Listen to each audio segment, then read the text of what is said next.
stiff arms the crap out of Drake Kirkpatrick right there.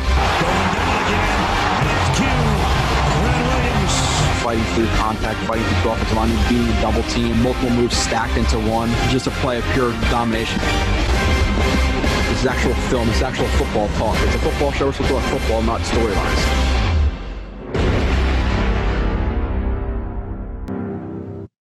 And you are listening to the 40th edition of Blitz. I just realized while watching that intro that I might have to change, Darnold out of there soon, Herndon out of there soon, Bell out of there soon, maybe even Mosley. He's only played like 3 quarters for the Jets. I'm going to change it to some Quentin Williams highlights from this year, and Becton and Jeff Smith, Crowder. So that's getting a little depressing watching that. A lot of stuff's going to be changing. Quick housekeeping before we get into the Broncos-Jets game. I appreciate everybody who tuned into the live stream I had Monday. A lot of good callers, like a ton of really knowledgeable callers. So I appreciate you guys. The people who commented below also appreciate you guys, and keep killing with the support. Because that was fantastic. So I'm looking forward to doing that every first Monday of the month. One of those shows will bring on Marcus Coleman, who is a NFL or a former NFL DB for 11 years. Many of those years being with the Jets. We'll bring him on. And then we'll continue to bring Kyle on as well. So I enjoyed that. Jorby31 on Twitter just posted something there that I'm going to be posting some Sam Darnold plays. A lot of those plays are going to the plays that he's missing or bad plays, just to show the people out there who don't think he's at fault at all, that he is at fault at to some extent. So I'm going to be posting there. I'm also going to be posting threads of positive plays from the young guys to spruce up in Jets Twitter a little bit. The Bectons, maybe even a little bit of Fant, Quentin Williams, maybe some Fadukasi, maybe some Crowder, some of the good stuff that's going on with the Jets team for the future. So I'll be posting that there as well. For the people who are watching on YouTube, like, subscribe, obviously, tell your friends. And if you don't watch or if you don't listen to the podcast, which I'm assuming a lot of people do not, or listen to the podcast, if you just go to the podcast app, if you do listen to other podcasts, just search up Blewett Blitz. Even if you don't subscribe, just drop a 5-star. If you read a review, we're giving away a free t-shirt. We're going to choose randomly out of the last 25 reviews. We need 9 more reviews to do that. We're at 66. So once we get to 75, I'll do a list randomizer on the computer live on the show, and then we'll send a free t-shirt to somebody. If they email me or tweet me their, or not tweet me, but DM me their address and where to send it to. If you have any questions, you can email me, Joe.Blewett, BLEWETT at Jets X Factor, Jets with an S, X Factor. That's pretty much it. JetX shop, you can check out our merchandise there. Man Myth Legend shirt. Like I said, I always rock some JetX gear when I come on here for the most part. I was thinking about rocking the Jayco today, but I didn't feel like rocking the Jayco today. Duds for the game, 37-28. Again, we have about, let's see, I forget how many plays I have. Did this a couple of days ago. I think we have about 60. So not as long as the 4.5 hour show, a little bit longer than the 2.5 hour show, whatever it was last time. So we'll be about 3 hours ish. I'm gonna guess. We'll see. Sometimes I go into rants that I don't expect to go into, to be completely honest. So maybe it'll be longer. I don't know. But let's get this moving here. So my third dud of the game, while I try to delay and pull up all of the plays that I need to on my computer, which I am doing a very bad job of. Third dud is the linebackers, and it's honestly so easy to say the duds at this point. It's the same duds pretty much every week. Like, there might be a different one or two. Like, maybe you have Darnold in there, maybe you don't. Maybe Gase is 1, maybe Gase is 3. Maybe, an offensive lineman has a really bad week, but listen, when McDermott plays and he sucks, we all expect him to suck. I'm not going to put him as a dud. Like, it's kind of pointless to look at a ton of McDermott film. Yes, he sucks. But the linebackers, I don't really have a lot of plays with linebackers, to be completely honest. I only have 2. And we're starting off the game with this penalty from Ogletree, and that's the problem with Greg Williams' defense. Is it is super undisciplined, because that's how Greg Williams coaches his defense, to hit guys, late penalties. His rah demeanor works the first year, it fizzles out year two, and that's why he gets fired or leaves jobs after year two consistently. That's why he's never been with the team for 4, 5, 6 years. I think the longest tenure he's had has been 3 years, but there's a reason he bounces around a lot, because his shtick wears out. His teams aren't disciplined. His teams are dirty, which I don't enjoy watching a dirty Jets team. Now, maybe they were a little bit pissed about how Sam Darnold was hit earlier in the game, but Greg Williams' defense is known to do these type of things. And it's frustrating because the Jets will get run stuffs. They will get stops on third downs this game. I believe they had 6 or 7. I believe it was 6 personal foul penalties, which a couple of them were kind of bogus.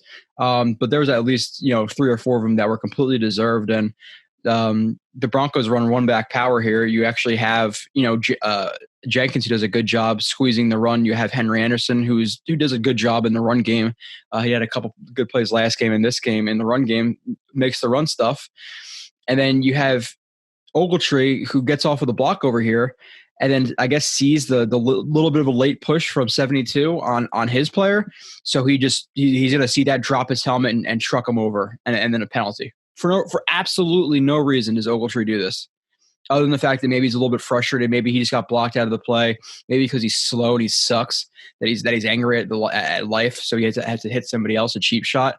So I believe that's what the hell is his name? Garrett Bowles, is that his name? So penalty there. Run stuff doesn't matter. 15-yard penalty because the Jets linebacker is an idiot. It's beyond frustrating to watch the Jets, 1, suck, 2, be undisciplined. It's absolutely brutal to watch some of the play that is allowed. A lot of these players need to be benched. A lot of these players need to be cut. I don't know how Ogletree is playing right now, any significant amount of snaps, especially snaps over Williamson. People, Williamson's injured. Well, the Jets staff doesn't care about playing Becton and Darnold, who are Darnold potential long-term piece, and them getting injured. And Williamson has looked better than Ogletree when he's in there, so freaking play the guy. Like, this might be his last year with the Jets. Like, not to say like, oh, he's just a chess piece, but he kind of is. Like, I know they don't really care about players' injuries, but it just doesn't make a lot of sense. He looks relatively healthy. He looks better than Ogletree, but Ogletree continues to play reps for whatever reason. The linebacker group on this too. This is obviously later in the game. The Broncos got the ball back with like 2 minutes left, whatever it was, and the Jets, if they stopped them, had a chance to give Darnold one more drive to go down and win the game for him. They run zone lead or ISO, and nobody tackles. Melvin Gordon literally runs into the line, and it's kind of like hard to pin this on one player because it's just a combination of just congestion right there, where there's literally 4 Jets players right there? Yeah, 4 Jets players right here.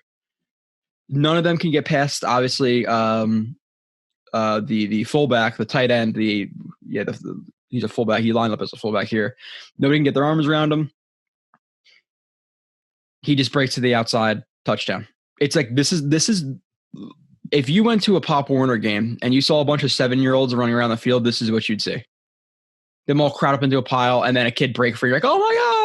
like that's just how it happens in Pop Warner with little kids, and exactly what happens. You have Lamar Jackson right here coming into the box, and he doesn't maintain his outside leverage like he should. You have Kyle Phillips there on the edge, who doesn't maintain his outside leverage like he should and crashes hard inside. And now 2 of those guys just missed their assignments. Now he's running to the outside. Lamar Jackson gets back upfield and is not able to make the tackle. He is obviously stuffed ripping to the ground. But you want to see Lamar Jackson after that come more into control and get a good base, get a good tackling for him, but he kind of just throws his shoulder at him and a piss poor arm tackle attempt. So he needs to square up and just limit the run right there, just contain him. You don't have to make the tackle at the 20-yard line, shuffle, stay over top and make tackle to the 15 and shut down the touchdown. But that's his tackle attempt, and he runs in for a touchdown. The game is over. Like that was the game, among other things that led to this poor performance. But the secondary was my number 2. The defense, in my opinion, relative to expectations, has been just as disappointing, if not more disappointing than the offense. The defense has been absolutely dreadful. I don't care what the numbers are. I don't care what the numbers are. I don't give a shit. I don't. There's a lot of context with numbers that you need. They're ranked 21st, 22nd, 23rd, whatever it is. I know they're somewhere in the low 20s. Do you think they would be ranked that high if the Jets actually put points up and offenses were trying to score on the Jets? That's the only question you need to be asked. The answer is no. They would not be ranked that high because teams are scoring at will on the Jets. Brett Rippon with third string offensive linemen with some backups at wide receiver just put up 37 points on the Jets. Brutal, absolutely brutal. So, the Niners could have put up 40 plus. The Bills could have put up 40 plus easily. The Colts could have kept scoring if they want to. So yeah, when teams are just running the ball and trying to run out the clock in the second half versus the Jets because they're never in the game, yes, your defense might not give up as much yardage or much touchdowns, as much whatever those stats are looked at by. So the Jets defense, if not the worst in the league, it's the bottom three in the league. I don't see any positives on this defense, minus Quentin Williams, minus some interior run stuffers, minus some role players. Like there's role players on our team, who I've hyped up a little, not hyped up a little bit, but gave some credit to. Guys like Terrell Basham, guys like Fatukasi, guys like even Huff this game, John Franklin Myers and Huff might be more than just role players in the future, but there's a lot of guys on the defensive line, like who are, they're solid at stuffing the run interiorly. And there's some edge rushers that are okay. But in terms of like overall plus talent right now in this defense, who is it? Quentin Williams? Other than that, like John Franklin Myers, like I said, Huff, Fatukasi stuff in the run, like some of those guys are getting there. But legit talent, like right now, like name brand guys who other people know, it's Quentin Williams. And Marcus May is okay, maybe a little bit above average. He's not great. He's not even, top 10, top 20 safety. He's solid at best. But since that week one performance, what has he really done? Make some run stuff when he's unblocked. I think we have to be fair with what we're seeing from the Jets. I think the best way to look at it is from a perspective of not wearing those green glasses. That's what you have to do. So this is on the secondary. I did criticize Q a little bit for this play where they're running a mid zone. So Quentin Williams is and again, I'm going to run through these plays relatively quickly because there are 60 something plays. But I would like to see Quentin Williams string this run along. Obviously, if getting his hands on, noticing the running back's track, he does want to string this block along and play both of the A and B gap. He commits too soon to the B gap, and Melvin Gordon cuts up. Obviously just bangs the run outside, as they say. So he bangs the run outside where it's supposed to go initially, and Quentin Williams is on the backside. So I like to see Quentin Williams string that along farther. I would also like to see Hewitt get off of a block a little bit sooner and scrape over the top. He doesn't have great athleticism, so he kind of needs to almost guess a little bit sooner than the linebackers. And then you have McDougal, who comes downhill, doesn't maintain outside leverage because obviously if there's three guys pursuing from the inside, you want outside leverage. What does he do? He squares up on the inside, completely whiffs on the tackle, literally does not even get close to getting a hand on, as you can see right here. And then Melvin Gordon runs for an extra, let's say 7-8 yards because of that. So McDougal has been nothing short of absolutely awful. Watching his film, I said I thought he could be a decent safety, maybe even a solid safety. He's been below that, so he's been terrible. A lot of inconsistencies on film, and that's why when myself and Marcus watched it, we are kind of like, hey, like where is he going to play? Because he doesn't really do anything overly well. Like he's okay in some areas, but he's not plus anything, minus man coverage, which I haven't seen a lot in man coverage. So if there's one thing you want to do with McDougal, put him in man coverage on tight ends because that's what he's actually good at. Plus Austin, who's also been a disappointment this year, had a good first week. If you consider it a good first week, I think relative to expectations, a 6th, 7th round pick. Yeah, it's a good first week for a starter. It was not a good first week. Plenty of missed tackles, 3 or 4 of them. He's been missing plenty of tackles this year. His technique is awful. So do I think he could be a depth piece? Yes. Is he a future starter? I doubt it. Now it is early in his career, so is there a chance that he could be a number 2 corner if he develops? Yeah, sure. There's a possibility, but for that to be your expectation at this point, I think is foolish.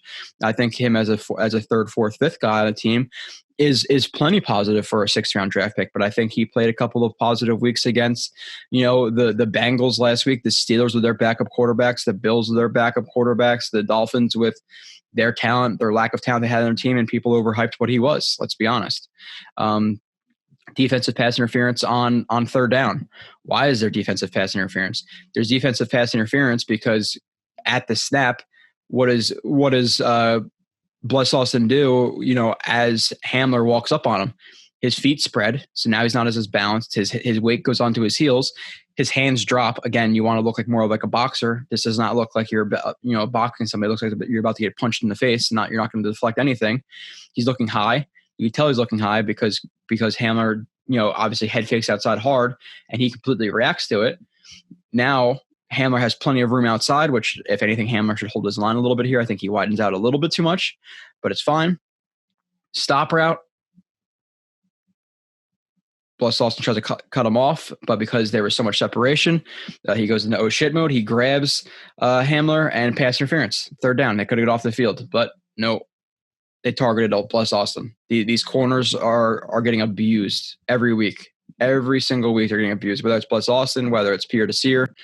Poole had a better game. I think Poole is still a solid slot corner. Maybe a long-term guy. I think he's 27, 28 years old. So you can see him here for the next 2-3 years on the Jets, I believe, if he resigns. I don't know why he'd resign, but we'll see. And to be positive, I know there's a lot of negative right now. I don't want to completely, and I will destroy a lot of the players on the Jets now, but I do have faith in Joe Douglas moving forward. There are some moves that I think he should have made. I think, the Robbie Anderson thing, if he was able to re-sign him, I think he should have. Do I know exactly what happened in the front office, what Robbie said, what Robbie was demanding? No, but if he did, and that's how I'll preface it by saying, I don't like the black and white. They should have offered him $12 million. Should have signed here. If they had the opportunity to sign Robbie Anderson for what around the Panthers did, or a little bit over, they should have signed him. That is what I will say. Desir beat, Basham late hit. Again, plenty of personal foul penalties in this game. You have Basham, like I said, right here coming downhill. I think I showed the replay of it. You have Desir, who's matched up in man coverage against the inside receiver. There's no switch. There's nothing here. It's just straight up man. What does he do? He's playing with outside leverage and over top, which is okay. I don't necessarily like these guys align on the same level right here initially, so I don't like their pre-snap alignment. But he's shuffling.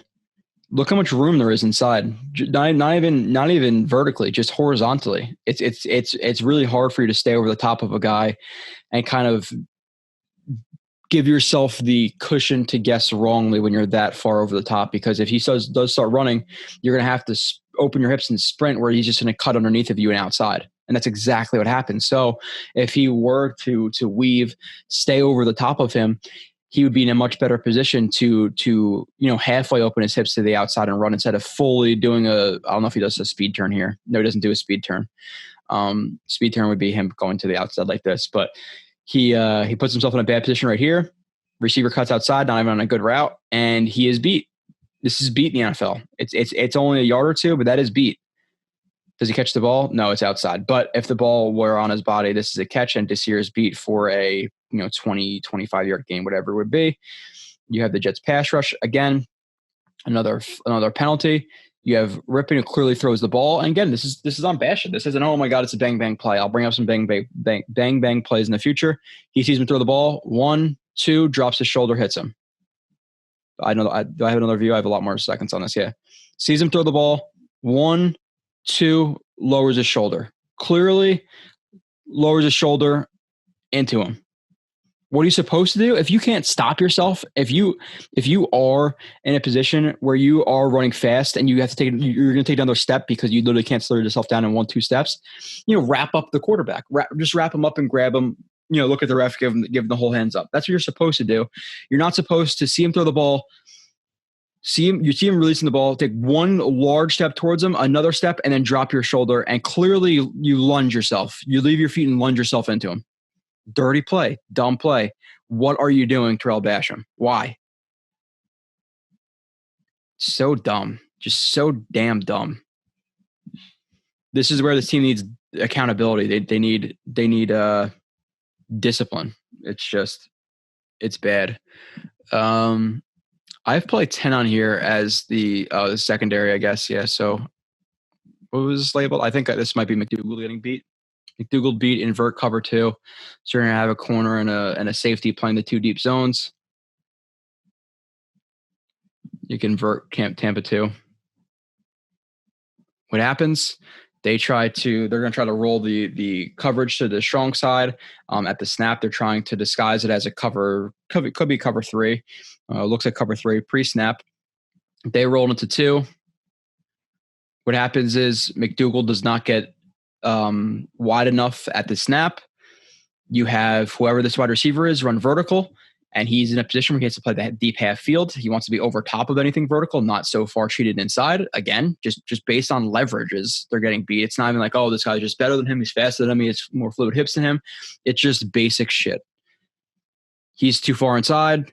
They run a flat 7 concept. The 7, the flat draws up the cloud corner. The 7 attacks the 7's really supposed to attack. It's supposed to both attack the flat and not let this guy get over the top. But when he's the only guy running vertical, McDougal has to match him, or at least stay over the top. And if he breaks or he's targeted, you have to be able to match the route. He's too far inside. Ball is completed. He gets there, but the ball is completed. It's almost. I don't care about almost. I couldn't care any less about almost. Now for the good from the defensive line. You have Quentin Williams rushing from a 1 technique. Obviously, he exchanges gaps a little bit here again because everybody's crashing inside a little bit, making hopefully some more room for, I believe, Marcus May, who blitzes on the edge. So that's the point of them going inside like that. Quentin Williams doesn't come into a great spot with the right guard. The right guard actually catches him, but Quentin Williams uses a hump move. He gets underneath of his armpit. He's lifting him up to his right. The lineman tries to react to it, regain his balance, and Quentin Williams comes underneath, clubs him, arm over, and gets relative in the quarterback's face. So is it a ridiculous play where you got to pressure? No, does this count as a pressure? I don't even think so. But some dominant, some show of strength right there from Quentin Williams, who took on 2 blockers. You have Bryce Huff again, who starts off as a 5. Angles inside because of the pressure coming off of the edge. They're hoping to draw in the left tackle, make more room for Marcus May on the edge. Bryce Huff angles inside towards the B gap. I want to see him defeat the left guard's hands a little bit earlier, but he still is able to defeat him. Double swipe again, bends the corner, hit. Again, this is an undrafted guy who's getting his second. I think the first game he got 15 snaps, and then this game he played 60-70% of them. So Greg Williams clearly liked what he saw on film, as did I. And now he's going to play some more reps because he has a chance to be a legitimate rusher. Now, is he going to be a full-time starter getting a whole bunch of sacks here? I don't know. But as a situational rusher for an undrafted guy, I think that's a win. Obviously, I'm hoping for some more from him, but good first couple showings from him, and I'll talk about him in a little bit. 17, 18, 21. Jackson, good coverage, may hold. Q late hits. This is more on Marcus May. Again, Lamar Jackson coming in for an injured Bless Austin. Played relatively well. Again, the little stuff I saw in Jackson, he looked like he was athletically limited. So I didn't know how much of an impact he was really going to make. I didn't break down his film, but that's based on the little I saw. But for him coming in his first game, he had a missed tackle or two, a mistake or two. But again, for an undrafted guy, you have to do it relative to expectations. He had a plus game for me. He's in the bottom right here in man coverage. Look at him. Square, gets a shuffle in. I say that all the time. I kill corners for not getting their hands on, not shuffling, opening up their hips. He shuffles, he gets hands on, and look, he's in the hip pocket of the guy, and he completely matches the receiver on the bottom. What the eighth wonder of the world is why freaking corners are opening their hips up too soon. I don't get it in the NFL. I do not. Neither does Marcus. So it's not just me. You have Marcus May, right here in man coverage against Fant. His feet are a little bit too flat-footed. You can see him angling outside. He doesn't get outside it quick enough. He doesn't shuffle to get over the top. Instead, he reaches. This is you want your feet and your hips to move before you start reaching for stuff. Your feet and your hips are the most important part. He doesn't shuffle to stay over the top, meaning he has to reach for the guy. He reaches for the guy, and and holds him. And it's a holding on Marcus May. Does the whole, not here thing, the whole celebration, but he had to hold a guy because his feet weren't good. Again, on Fant, his feet are a little bit too flat-footed. Fant is clearly angling off outside. What do you want to do? You want to shuffle. You want to get over the top. You don't want to cheat too far outside. You don't want to get too hoppy, but you want to stay over the top. So your hands are in a position where you don't have to reach. You're not going to show holding to the refs. Again, opens up grabs. Q with the late hit here. Again, they're running a twist where you have him engaging initially with the center. The linebacker's going to crash. He's going to pick the center. Hopefully carry the left guard. Q is going to loop inside or loop outside. He loops, throws a rip. Again, the quarterback is throwing the ball as he's on his last step. So this is another bang bang play where the NFL is just soft at this point. So on his last step, he's already at the quarterback. As he's releasing the ball, he's coming into contact with him. So it's such a quick play. Now, could you argue that he wraps him up and maybe drives him into the ground? Maybe, but he's 300 pounds and he's coming into full contact with him, expecting to tackle him. So it's a bang bang play. Should could he have not put all of his weight on him? I'm not sure. It's hard to speak in that for Q in that situation. You got to realize I'm watching this and we're watching this in slow motion. If you've played football, you know how fast everything's happening on the field. It looks a lot slower when you're looking over the top like this. When you're actually on the field, it's a lot quicker. So, good rush by Q. He gets the late hit. It sucks, or unnecessary roughness, wherever the hell it was. But I'm not going to kill him for it. It happens, So good rush by him. He gets there. Unfortunately. Unfortunately, that's the end result. All right. If you watch this game, you know what this play is. You'd see at the top, Desir mossed. Cover 3. There's a few issues with this play already, just on that right there. Not even coming into the catch. It's cover 3. If you're going to shuffle technique, which you see guys do a lot in cover 3, you want to be outside leverage to funnel him inside to your inside help, whether that be the deep third safety, the hook seam linebacker, whatever it may be. So you never want to shuffle and let the guy be even to you or getting outside of you. What does he do? He's even with him, guy getting outside of him. Why is this a bad thing? Now, because if Judy runs a stop, a comeback, and out, he's in a completely shitty position where he can not react to that. Whereas if he was outside leverage, 1, he's funneling him inside, and 2, he's going to give himself a little bit of cushion to react to the outside, even though he's opening his hips up. So there's a couple of reasons for not doing this.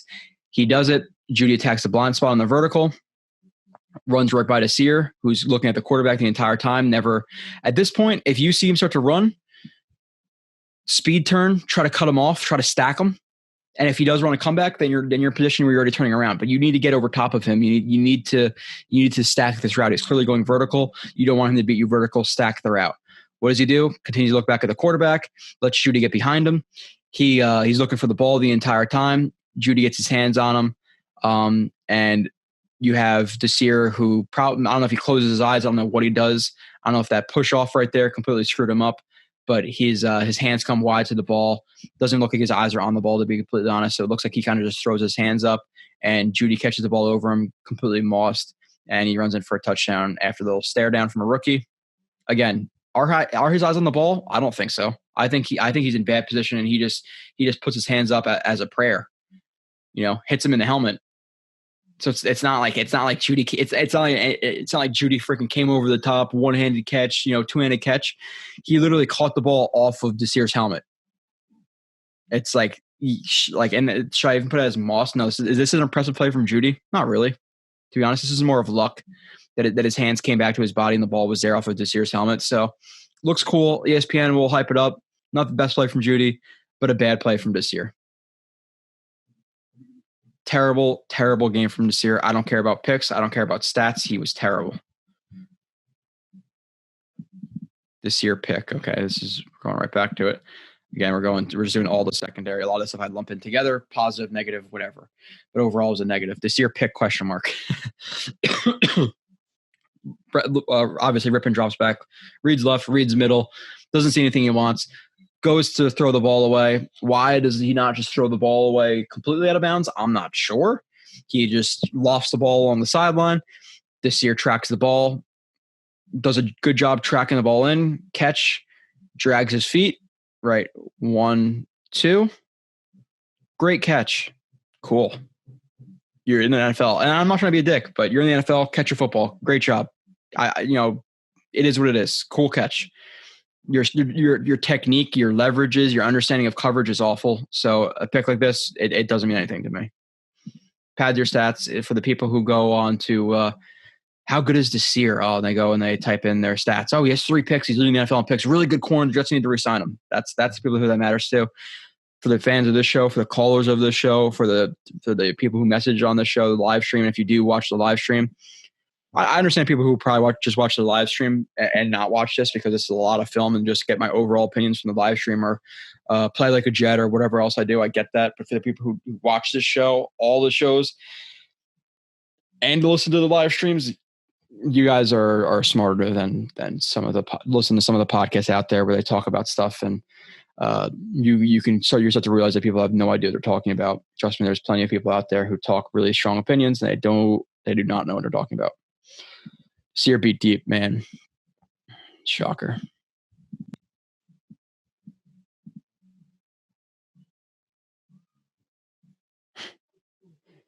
All right.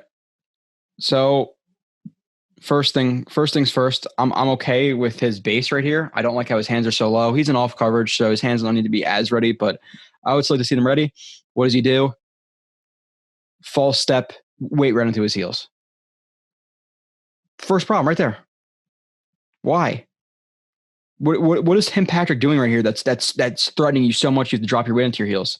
What am I going to say? And I say it all the time. It's so redundant at this point. He's angling off to the outside. Get square, stay over the top, make him fight through your body. Don't just open up. You're giving the outside. Any single person in the NFL could have ran this route. This is not Tim Patrick. Any athletic people watch the show. This is nothing. What is this? He just went. He did a speed release to the outside. That's all he did. There's nothing to this. Desir opens his hips, gives him the outside. Desir tries to squeeze him to the sideline. Patrick defeats the arm. Desir isn't quick enough to keep up. Now, at this point, is he doing a good job just keeping his eyes on the ball or keeping his eyes on Tim Patrick? Yes. Where does the mistake come? Looks back to the ball. Patrick is clearly looking back to the ball and is going to and the ball is coming. Like you could tell the ball is going to be coming. This is more of a feel thing.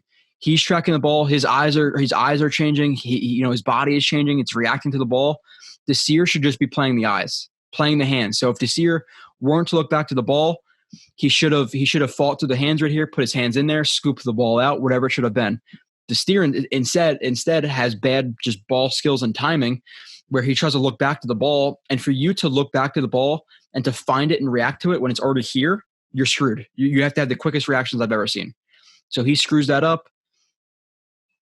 Isn't able to play the ball, tries to wrap him up and bring him down, to try to kind of go for the ball, but he doesn't because he could have played the hands right here, but he's looking up to the ball. So instead of hand being here, it would have been in between his arms right here. Tim Patrick catches a long ball on him. Another Tim Patrick, let's be honest, a jag. Like what is Tim Patrick to the league?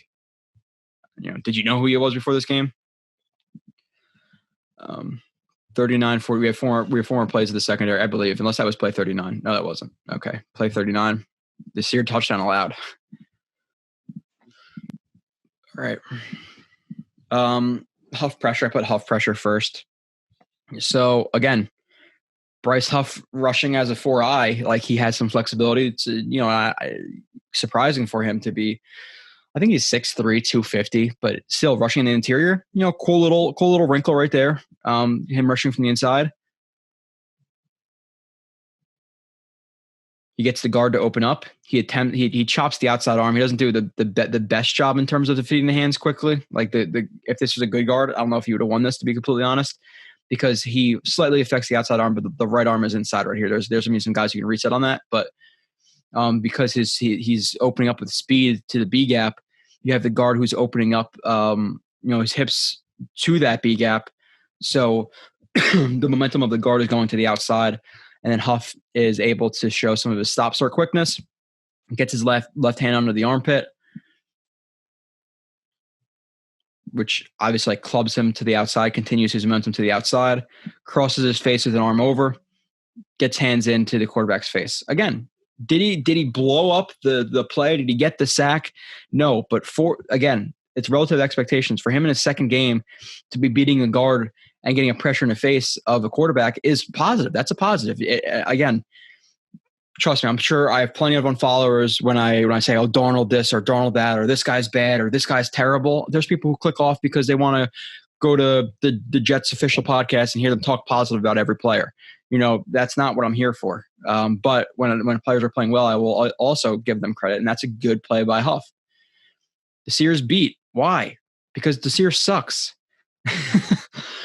Man coverage. Clearly, it's man coverage. You have Hewitt who flexes out. I don't know if it's this running back went in motion, whatever. But man coverage. Desir's in the red zone. Okay. Is there a hole defender in the immediate area? Marcus May was reading some things over the top as well. So if anything, even cover one, if it's zone coverage, you get beat to the inside. That's okay. In the red zone, again, this is just pre-snap alignment stuff.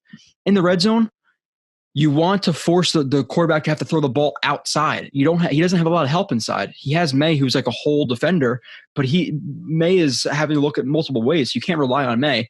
So if anything, go heads up, which heads up literally hat on hat, like right over the top of him or inside, and make him either cross your face against contact or completely force him to the outside. What does Desir do? He's lining up outside leverage. And this is why I don't like Denard Wilson as a DB coach. I know he got a lot of hype coming from the Rams or whatever, but just based on guys pre-snap alignment and how they play ball, like how they play with the simple things, I don't think he's a good DB coach. Like, why is he outside leverage right here? Stem towards him, widens him out. Does really nothing special. This is not special. A break. It's kind of like rounded. It's not very sharp, but because Desir widens he widens already with outside leverage, which is even just as bad with his hands down. He's really ready to punch a guy in the chest right here. Crosses his face. He like arm over, punches through, and Desir goes to play the ball. Catch. Now at this point, what should Desir do? Obviously, you want to see him get a little bit more tight to the receiver, play the receiver. He looks back to the ball, takes a little bit too aggressive at an angle, and it's right past his hand. He almost got it, but almost doesn't count. It does not count. So bad leverage, bad play when he's stemming outside. Just a lot of bad from the secondary. 3 more plays. 46. Let's see. What is this play? Desir pick 6. Okay. We got to put it up. It happened, but what actually happened, Brett Rippon sucks. Gets some pressure in his face. He tries to throw to the outside. On the out, they run a hawk concept where the quarterback is supposed to read vertical to the out to the 1 to the 2 here. At least the way I've learned it. Now, whether it be Desir, it doesn't look like palms or 2 read, because if it were palms, you'd have the safety right here be more over the top of number 1, because palms, if the 2 cuts out, the safety has to play over top of the 1. 2 read is basically 2 read is the same thing as palms, and the benefit of that is the linebacker right here. The linebacker in strict cover 4 has to get to the outside to the curl to flat, whereas in palms, because of the number 2, because if the number 2 was to cut outside, the linebacker would have to be here. The benefit of 2 read palms is that if the defensive back right here matches the 1, but he has to have eyes on 2. If the 2 cuts outside, he jumps that while the safety plays over top of the 1. So that's the benefit. It's because a lot of teams would get this linebacker out of the box against cover 4 teams and run runners or letter box. The benefit of palms is both that he could jump the route of the number 2 while keeping the linebacker in the box. So it doesn't look like that because you have May, he's not in a position to play over the top of the number 1. Regardless, the ball is thrown to the outside right here. Desir jumps it, which Again, decent play. Pick six. It's a bad play by Rippon. Seeing that, breaks a tackle, runs in for pick six. Is there pressure here? Is there anything here? Yeah. Quentin Williams again. So you have the TT stunt right here between him and Franklin Myers. Quentin Williams angles inside. He's going to pick the center right here. The center does not gain enough depth. You need depth as a center to guard against these things. So Quentin Williams isn't just going to crash into the center for no reason. If he sees an open rush, that's the benefit of these stunts. Is if he sees an open rush, if he's not getting enough depth, he's going to bend inside and get the hit, which he pressures him. You have Basham who gets the pressure as well. But Basham's been playing okay. That might be a hold right there, to be completely honest. And Franklin Myers who gets inside as well, because Quentin Williams opens it pretty well from him, and the center doesn't have enough depth. So the center plays this really, really badly in general. Good job by Q. Good job even by, let's see what Huff does here. Yeah. Some speed off of the edge from a wide technique. Look, he goes for the cross chop rip. He slips. Okay. Not the worst play in the world. This year, pick six. Two more plays of the secondary. Then we're getting into my number one dud, who am I going to rant about him? I don't know. I've already done like 4 podcasts before this one. So I get numb to it. If I did, maybe I should start doing like, maybe, I don't know. I'm going to say that, but maybe I won't do it. So I'll get too, if you do like the show and stuff, but maybe I'll start doing some like post-game YouTube lives or Instagram lives. We have Instagram. Maybe I'll start doing that stuff to get like instant reactions, but I do like to watch the film and be educated about what I'm talking about, unlike some others out there. 2 more. May blown coverage. JFM hit.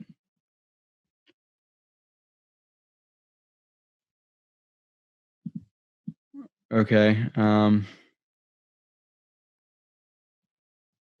Looks like you have you have cover 2 man right here.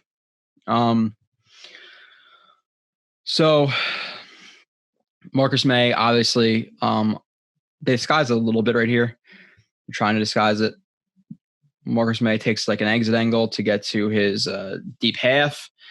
His eyes are inside the entire time. He's reading the quarterback. He's not reading the route concept. He's not reading the leverages of the DBs. What should he do? He should be more over the top right here. If anything, this receiver is angling off to the inside, so you have to trust that your other safety is going to basically read that his side has nothing vertical. His eyes should flip to the side and see if he can cut off any post, any dig, anything like that, while May stays over the top of this. Where they just have they run like a vertical seam concept. That's all it is. It's really nothing. Oh, well, actually it cuts outside, so it's like more like a deeper developing hawk concept. Marcus May never sees this. He never sees this guy over the top. He should jump over the top of this. You have Lamar Jackson right here, who should be staying with this. I don't know if he was looking to jump this route or whatever it may have been, but he's in man coverage on this guy. He shouldn't have just expected Marcus May to pick this up. He should also continue to run with it. Marcus May doesn't see it, reacts late to it. He runs the corner. Kareem Jackson drops off, and the ball is overthrown, but this could have easily been a 55-yard touchdown, 54-yard touchdown because of a blown coverage. This is the stuff you're not going to see or talk about because it didn't happen, but it easily could have happened. He had 5 yards of room. Marcus might have blown coverage. Kareem Jackson as well. Now maybe he was directed to kind of jump that too if he broke outside. I'm putting a lot of it on Marcus May. John Franklin Myers hit again. Some of these guys are not going to be stud guys, but as role players, or even like I said, with Franklin Myers, with Q, with Huff, these are guys who could be long-term starters. Obviously, Huff and Franklin Myers have a long way to go to be that, but their first couple of games, they're showing a lot. So that is a positive. He rushes against the right guard. Looks like he goes to double. Does he go to double swipe? Looks like he goes to swipe, but his hands just land inside, so he starts the bull rush. That's what it looks like. I don't have the most, obviously this isn't the best view to see exactly what happens in the chest area. Continues rushing inside. Just shows power, effort, comes over with the arm over, ice picks him, bends, hits the quarterback. So good job. Overthrown ball. That could have easily been, like I said, a massive touchdown. Last play of the secondary. Jackson blown coverage, question mark. Okay. Ooh, Jesus. Okay. Bottom of the screen.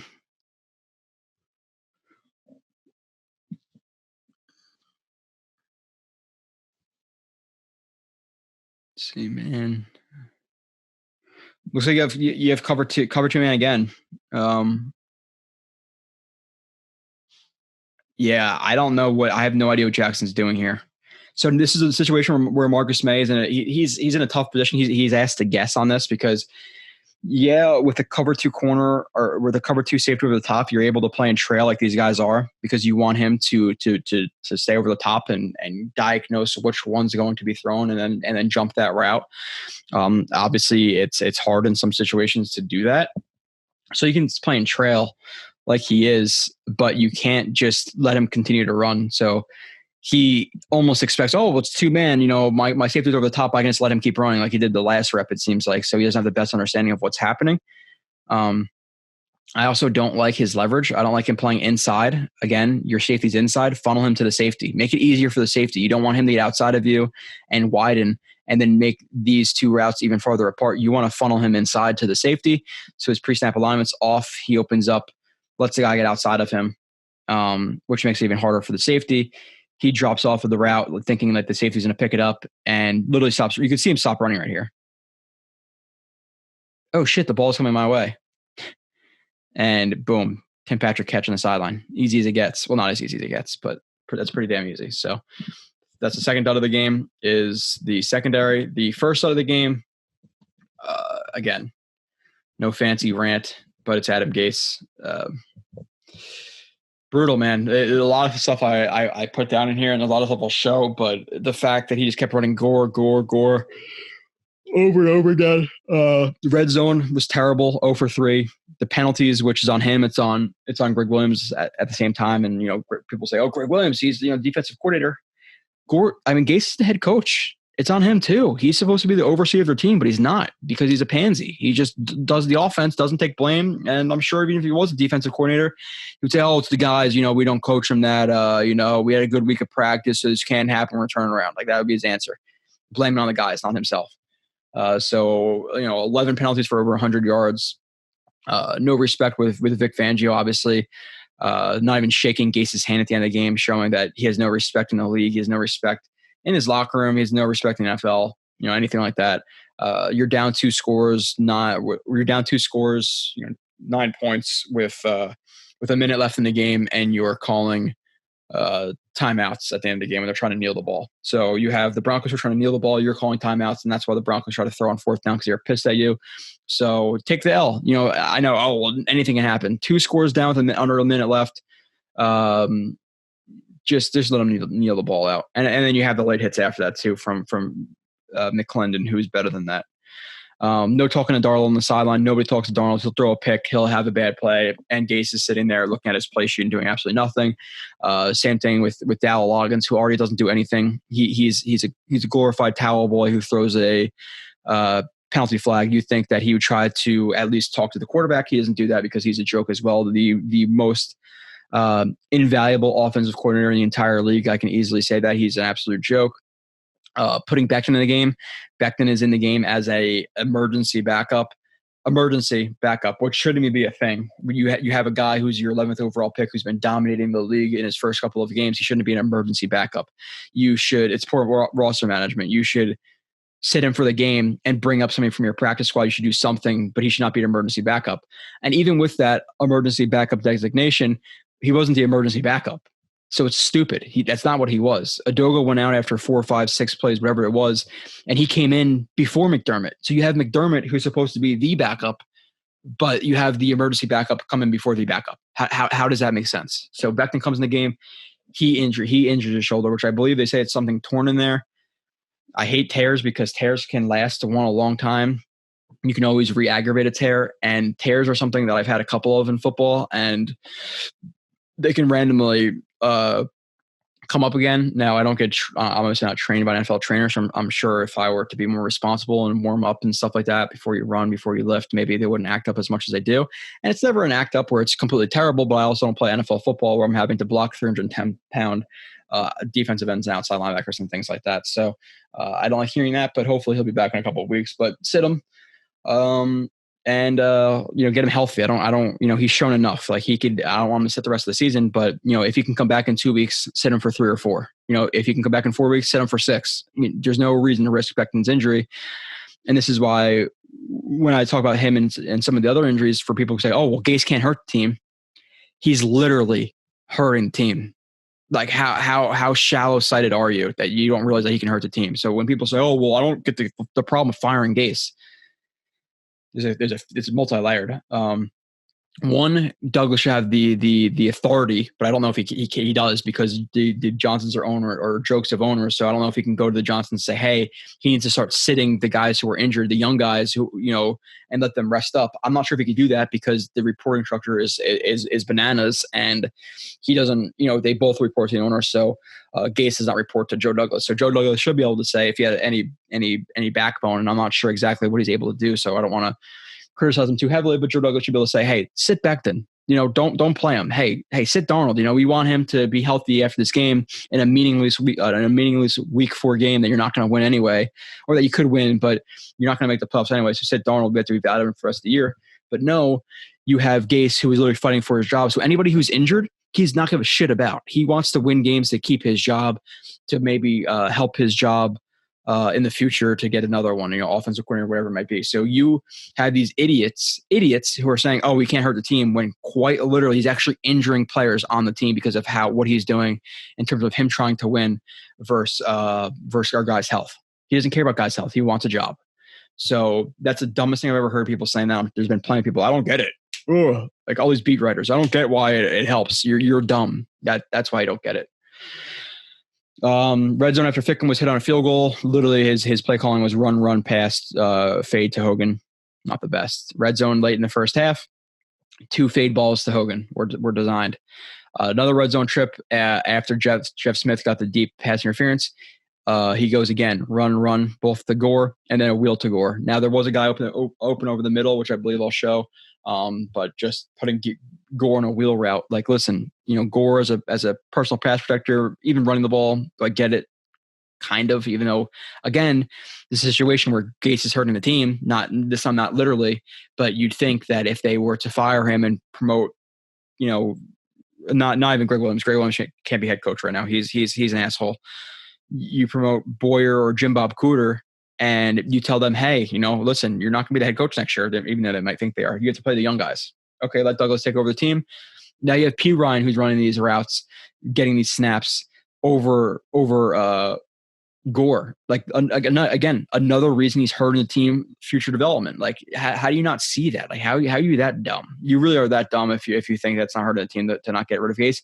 That, and one, if you actually want the team to win, do you think these guys are trying that hard and want to play under him, and they're not all, moping on the sideline? Like, they know he's going to be fired. They know all this stuff. Maybe firing him and getting a new player caller in here rejuvenates the team and rejuvenates Darnold. Maybe Darnold plays better. People will say,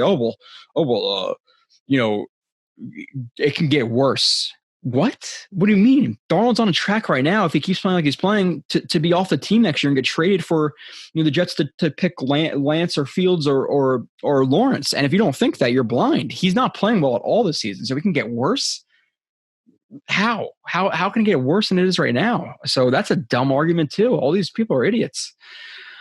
Moving on from that. Last week, and you look at the defenses against an aggressive defense, cover 1 defense, they're pressing us. We throw a bunch of short routes. This week versus more of a soft defense, we try to go deep. Like, what is going on? Like, how does he not see these things? I don't understand.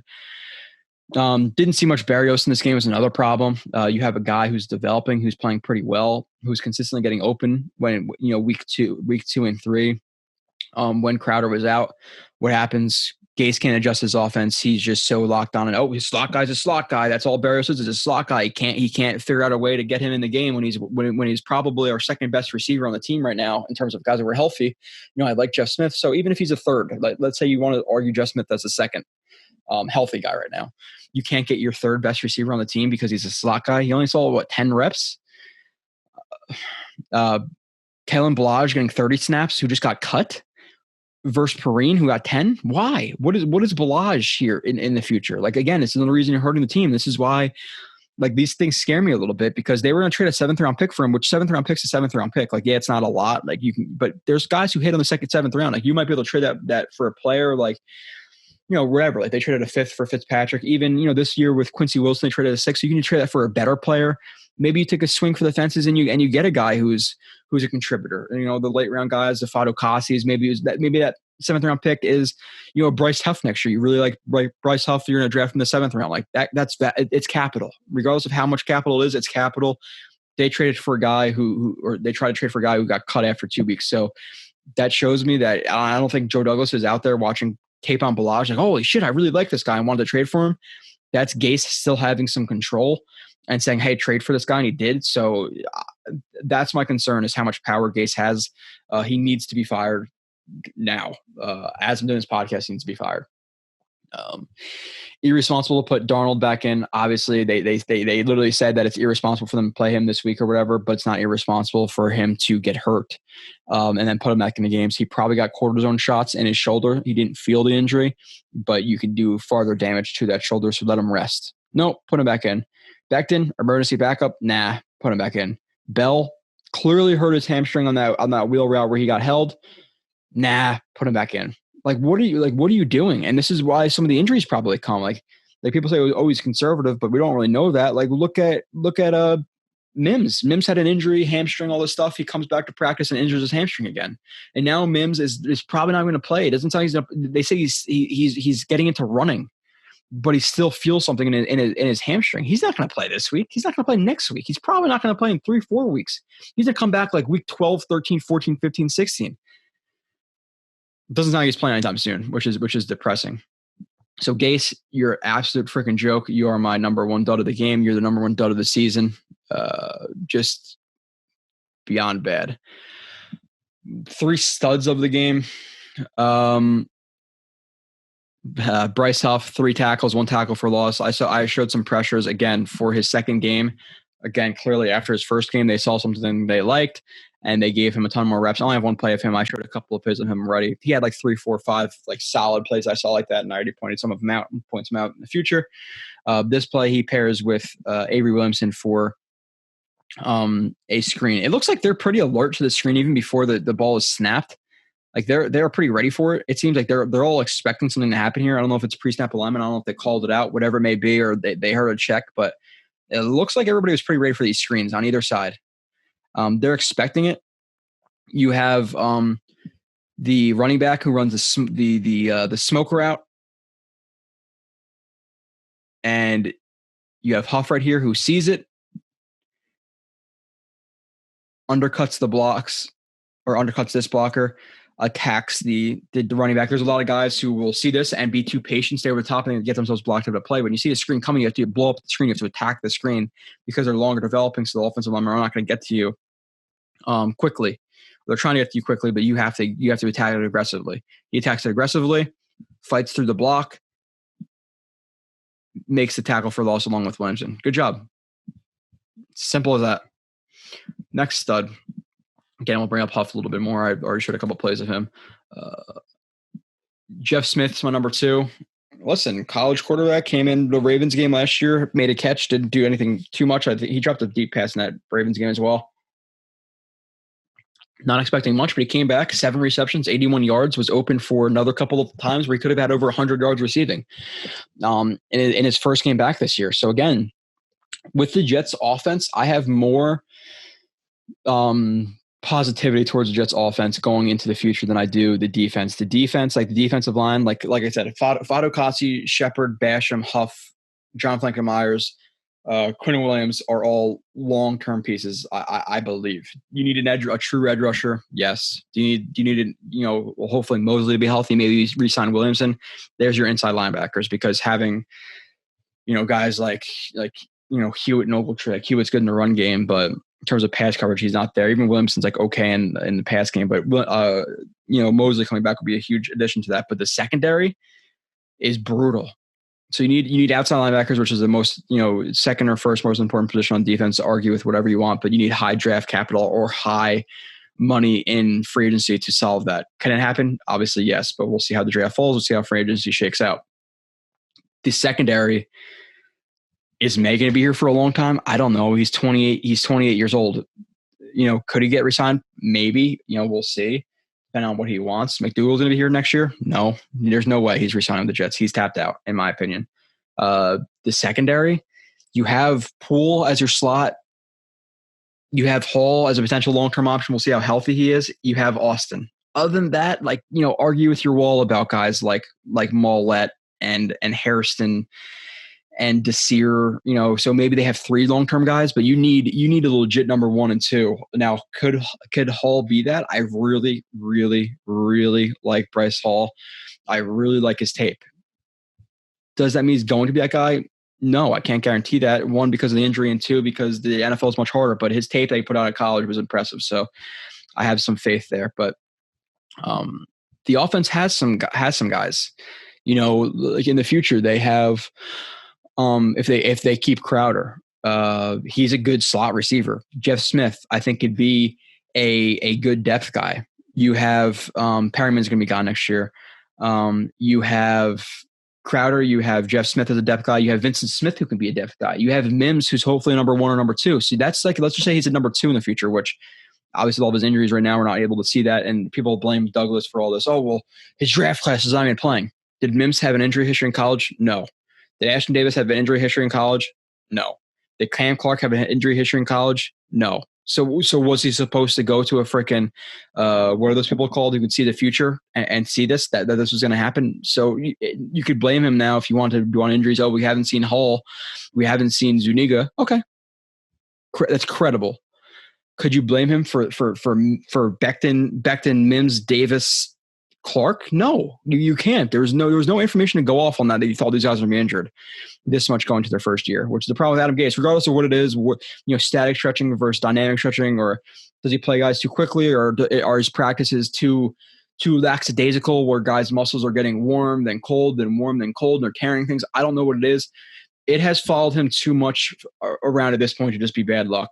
It's been every year of his career, his teams are really, really injured. So it's an Adam Gase problem. It is. With him, training staff, whatever it is, it's a problem with him and his staff. It is.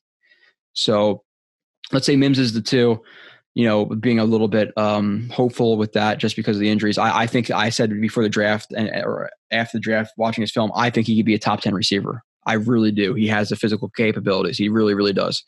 So he's a 2, Crowder's a 3, Jeff Smith, Vincent Smith are the 4 or 5, Barrios is the 6.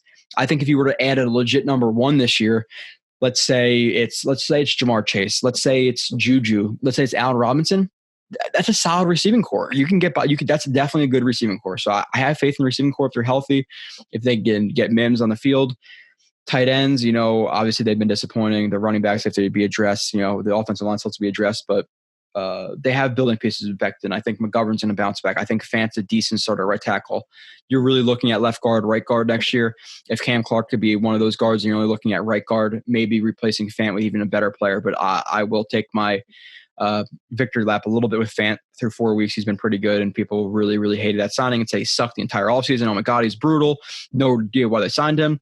And there was a lot of people who didn't watch the show and understand that, he showed progress. He was a relatively inexperienced player for a 27-year-old, 28-year-old guy. But he showed steps, and that's what Douglas saw, and that's why he's playing well. And I was on an island with that one. There was nobody else who was saying Fant was actually had a chance of being pretty solid. So Jeff Smith, again, this is why I can never predict how long a show is going to be because that happens. Smith DPI, Darnold meh throw. Okay. Anything overly crazy on this play? I don't think so. Does he get open? Let's see the offensive line. I guess I'm recording this for a reason. This is for dude, and this is another dumb thing I hear. The offensive line is brutal. They barely improved. Darnold's getting pressured on every play. There is more plays of this than there is of Darnold getting pressured. Easily. I do 60, 70, 80 plays a game. I think the average NFL game, at least a couple of years ago, was 130 plays. So I do more than 100. I do more than half of the game. A lot of these throws, you guys are seeing this. This is the cleanest pocket you're going to get. and Darnold just misses throws. And that, again, if you hear people saying, "Oh, the offensive line barely improved, Darnold's getting pressure on every play, has no help in the offensive line," you're, again, watch who you're listening to. Everybody does a pretty solid job. You have Lewis gets pushed a little bit into the backfield, but Darnold has plenty of room. You have Fanton and Herndon to do a good job. You have McGovern and GVR who do a good job. McDermott, for what he is, does a good job on this snap. Darnold, what does he do? Mechanics are off. He steps in the bucket. His foot is going sideways, not towards his target, which means that the ball is going to be a lot of arm, not a lot of base. And he overthrows, or actually throws to the inside. Because if you're going to look at Smith right here, who doesn't really do much right here, it's like it's just like a get even technique. He doesn't really do anything special here, to be completely honest. Gets even, head fake inside, releases to the outside, shows his speed. This is more speed than anything. So shows some speed. I like the little chop right there to keep his arm over the top. So I like that. But I'll show this in full speed. You can clearly see him gearing down for the ball, and Darnold throws it to the inside. Why is he throwing to the inside? If you guys have guys running vertical, outside, lead him outside. That's like football 101. You don't want to throw inside when a guy in trail. You want to throw it to the outside, adjust to the sideline, things like that. Again, the ball is short. He has to gear down. There's a penalty. He draws a penalty here. But again, if Darnold, who has nothing to work with, a good quarterback, and again, a good quarterback could miss a throw or two, yes.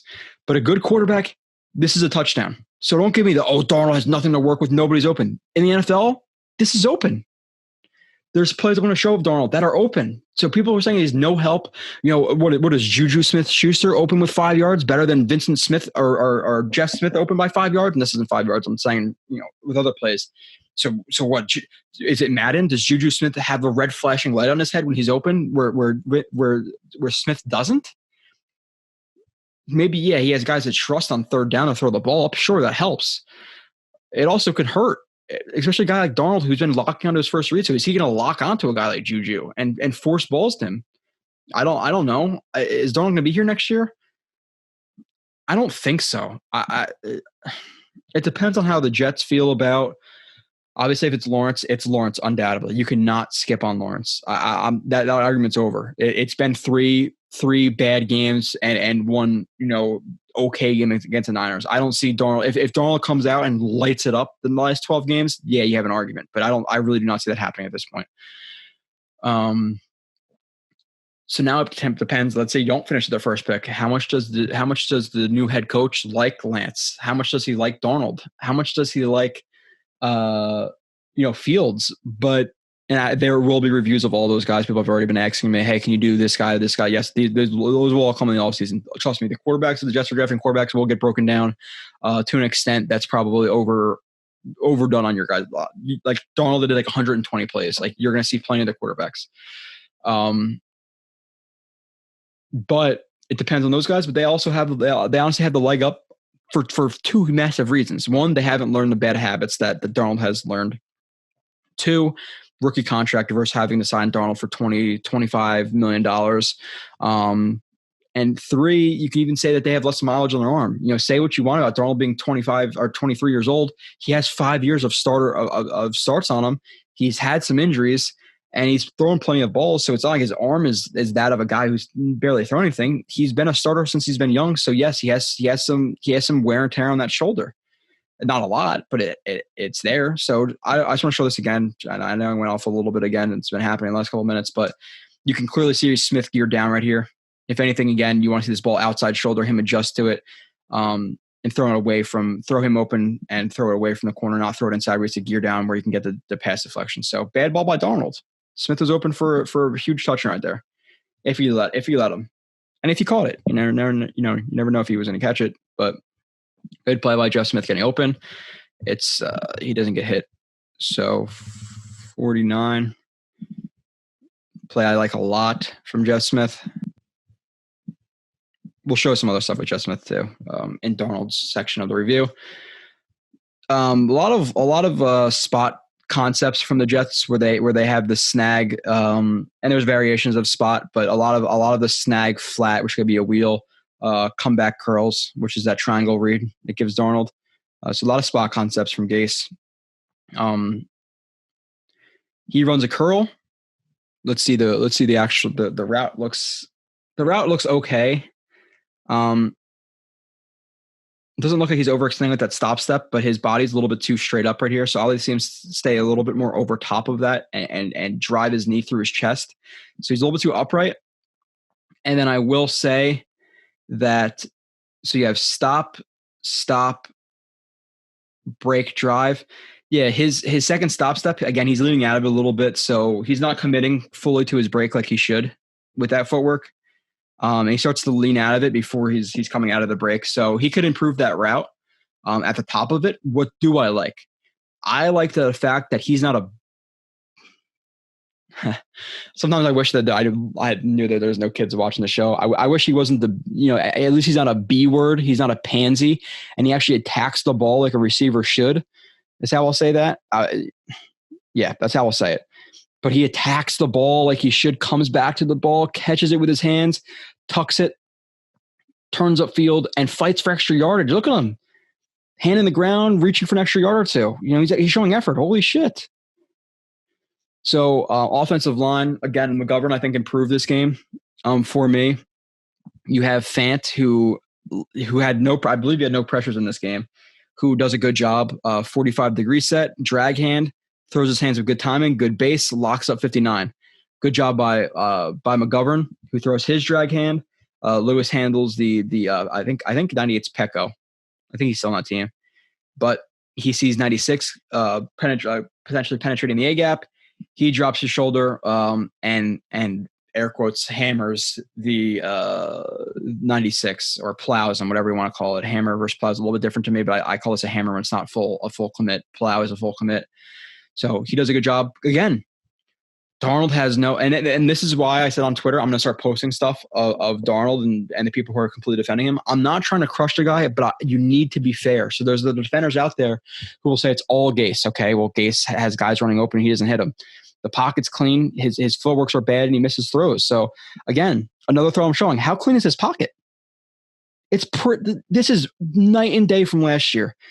And I've literally heard people say this week, Douglas was brought in here to fix the offensive line, and look how bad it's playing. Did you see this at all last year? Especially multiple times in a game? Yeah, now McDermott got beat a little bit, but look, when Darnold throws the ball, is McDermott beat right here? No. He gets beat in the inside, but Darnold has plenty of room. Obviously, this is a catch, but I'm just saying in general, stop making excuses. Crowder, number one, stud of the game. 7 receptions, 104 yards. I have 3 plays of him. He could have had much, much more yardage, or a decent more yardage in general. But for him to have over 100 yards in both of his games, he's one of the best slot receivers in the NFL. He is. He's good. Do the Jets carry him next year for $9-10 million or whatever it is? I think they should. Because you're going to have a young quarterback, regardless if it's Darnold or somebody else, you want again, these long-term pieces. Crowder's 27, 28. He could be good for another couple of years. Surround your quarterback. Again, Crowder, the Smith brothers squared, Mims, Barrios, those are good depth guys. You just need that legit number one guy, that legit X, which Mims could be, but he's going to have to develop into it. So, and even if you do, listen, if you have 2 guys who are legit number ones, you have 1A, 1B, Mike Evans, Godwin situation, not the worst situation to be in, So they need to invest highly in a receiver this offseason.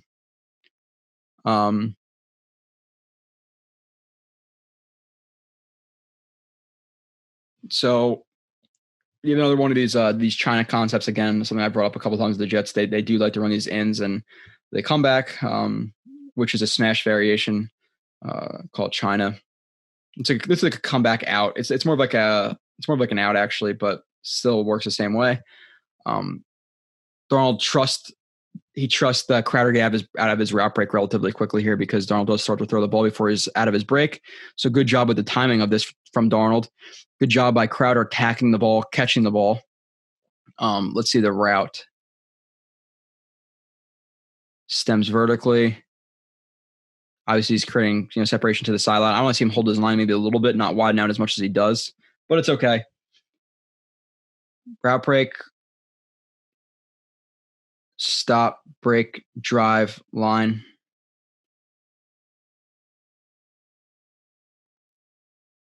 So the thing about it is he can sink his upper body more into the stop step, but he does sink his hips. So he sinks his hip into his stop step. And look at and the break is pretty sharp. Gets out of his break, tack the ball, catch. Crowder is he's good. Again, the cleanest pocket in the world? Nah, it's getting there are people are collapsing on him a little bit. Is this clean enough to get the ball there? Yes. Is this better than last year? Yes.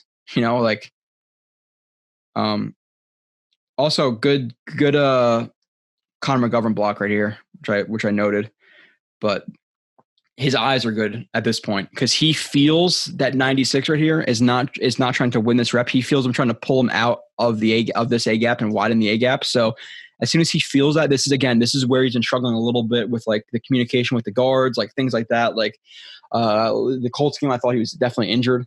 So he's been a little bit disappointing, but the player's still there. So I think he'll bounce back once he's more comfortable. We said at the beginning of the season with these guys that, they have to get used to their guys. They haven't played. They need those reps. So let's not crush McGovern like he's a terrible signing after 3 weeks. So he played better this game. I was encouraged. Feels that coming. His eyes flash to the A gap, drops his helmet, boom, picks it up. Great play. This is great. That is great awareness. The Jets in past years with all their centers, this is a sack. And good job by Lewis too, who carries it inside, stays square, cross shoves, stuffs him, keeps his hip square, drops off to 96. So good job by both guys. Really good awareness by McGovern right there. Darnold gets the ball there. Boom. Good play.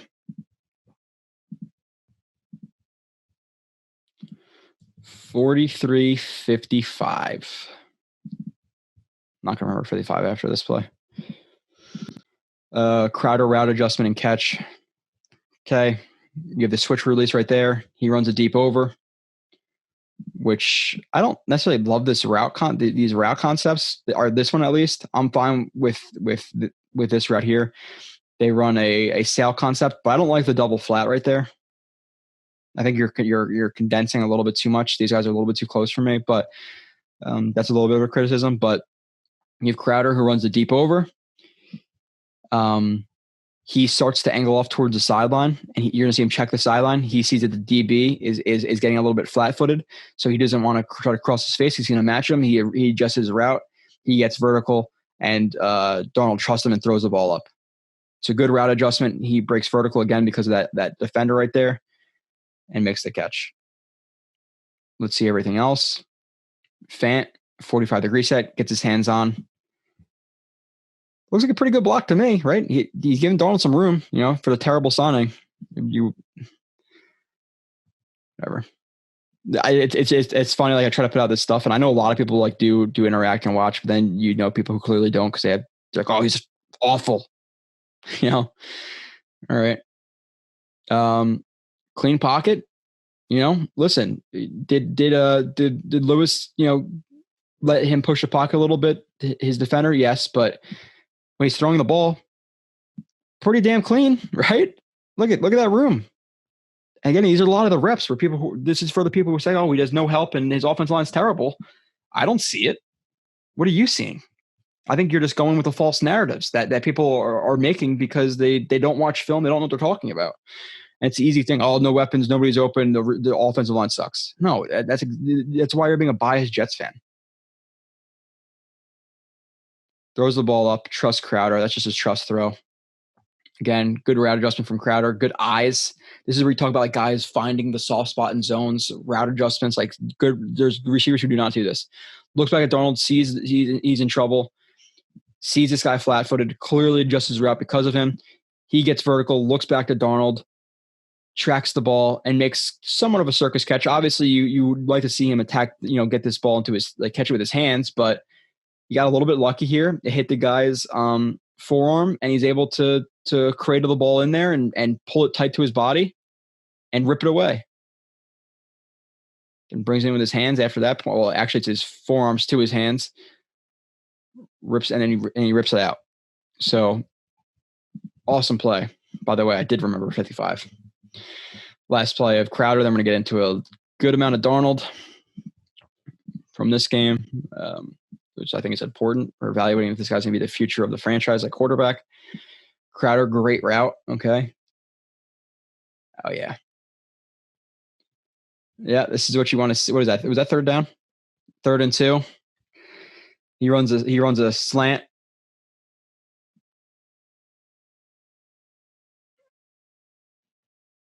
And all he does is alter his route pace right here with like see what the footwork is. So it's more. This is more of like a skip. Like he uses a skip technique to cover ground. Well, it's actually not really a skip. I guess you can call it I forget if I labeled this a skip or not. Sometimes I have to go back on my notes and say, because I will forget some things. There's 1,000 things I remember. But what he does is he alters his route pace here. Gets up on the DB's toes. Gets him kind of comfortable. Angles to the outside. The hips of the DB angle off outside. I would call this more of like he walks it up on him more than a skip.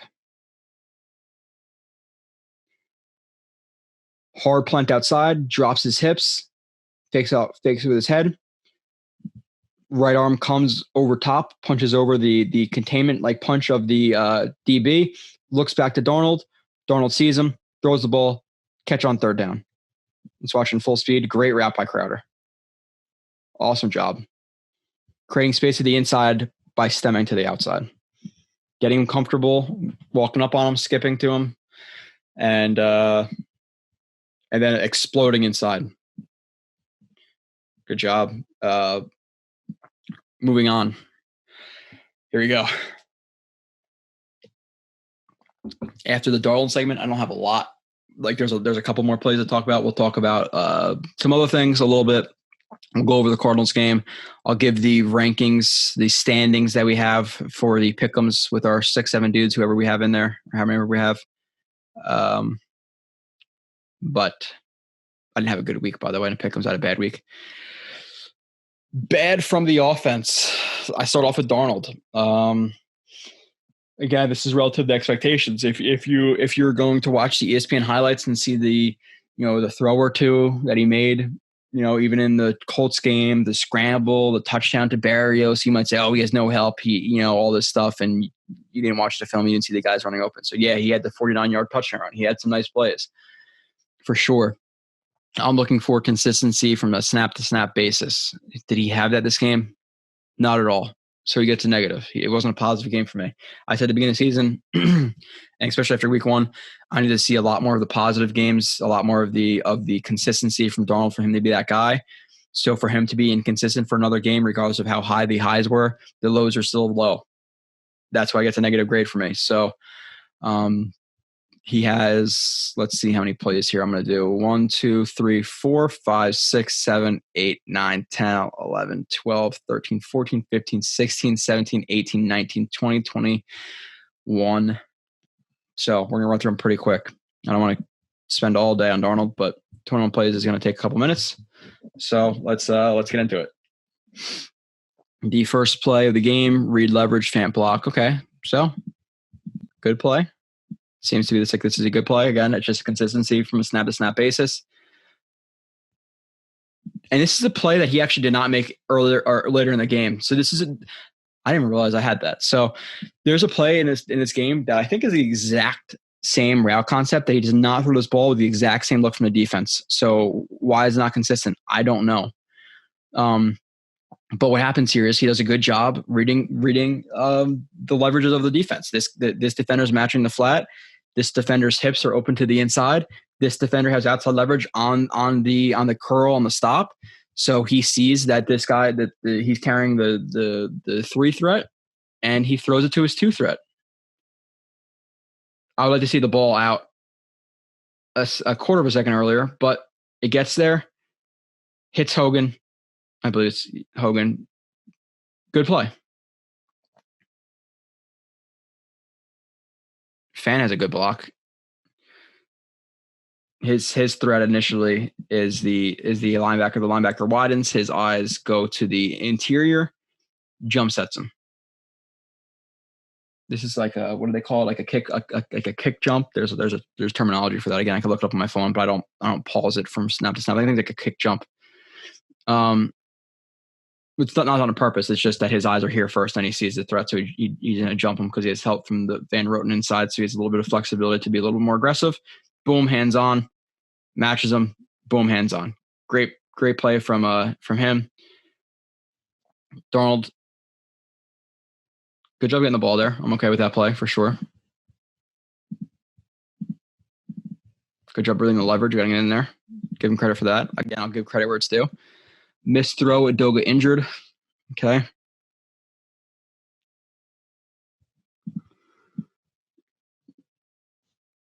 They run play action, so he fakes like he's going on a run block. Give Darnold some room. He oversets, clearly. Again, you don't want to be squared up with the guy. You want this outside foot splitting the guy. Even if it's, we want to show a little bit of aggression, but you still have to make sure your feet are right. He opens up outside, gets his face crossed. He tries to obviously to make up for it, and their feet get tied up, and he gets hurt here. I forgot what got hurt, but again, another throw that you want to see Darnold make. What does his lead foot do? The lead foot, it doesn't drive towards his target. It goes to the outside. His footwork is consistently bad. His hallway is correct. Like this is, his hallway is mostly correct. You want to see the midpoint of this back foot, the hallway, pointed to where he's trying to throw the ball.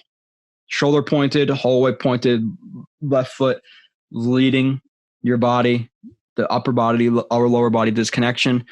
You don't want to see the ball dip. You want to see the shoulder square. There's a lot of things you want to look for, but the lead foot's a consistent problem. Throws the ball over Crowder's head. Now, could Crowder catch this? Maybe. Hits his hands. Could Darnold put this on Crowder and make it more accurate for Crowder? Yes. Would he have caught it? Maybe he drops it, maybe he doesn't, but not a good throw. Misses Crowder.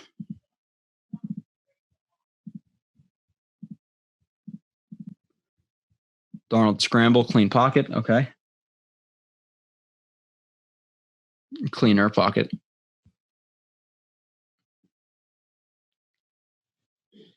Lewis, good job.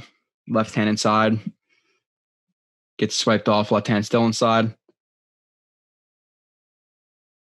Yeah, listen, this happens. Like this guy's crashing hard inside. Darnold's have to adjust a little bit. This is an easy pocket adjustment. This is nothing crazy. There's guys who would just step over here and do what Darnold did, scramble, or stay in the pocket right here and look downfield. But he feels a little bit of pressure. Good job from Becton again. I would say I want to see his hips a little bit more square right there. But he gets his hands on and shuts down his rusher. Hands inside. He's done. Becton gets his hands on you, you're done. Should have been playing this game. I don't like to see him on this rep. I want to see him on any rep. Darnold scrambles, slides down. Good play. Athleticism. Cool with that.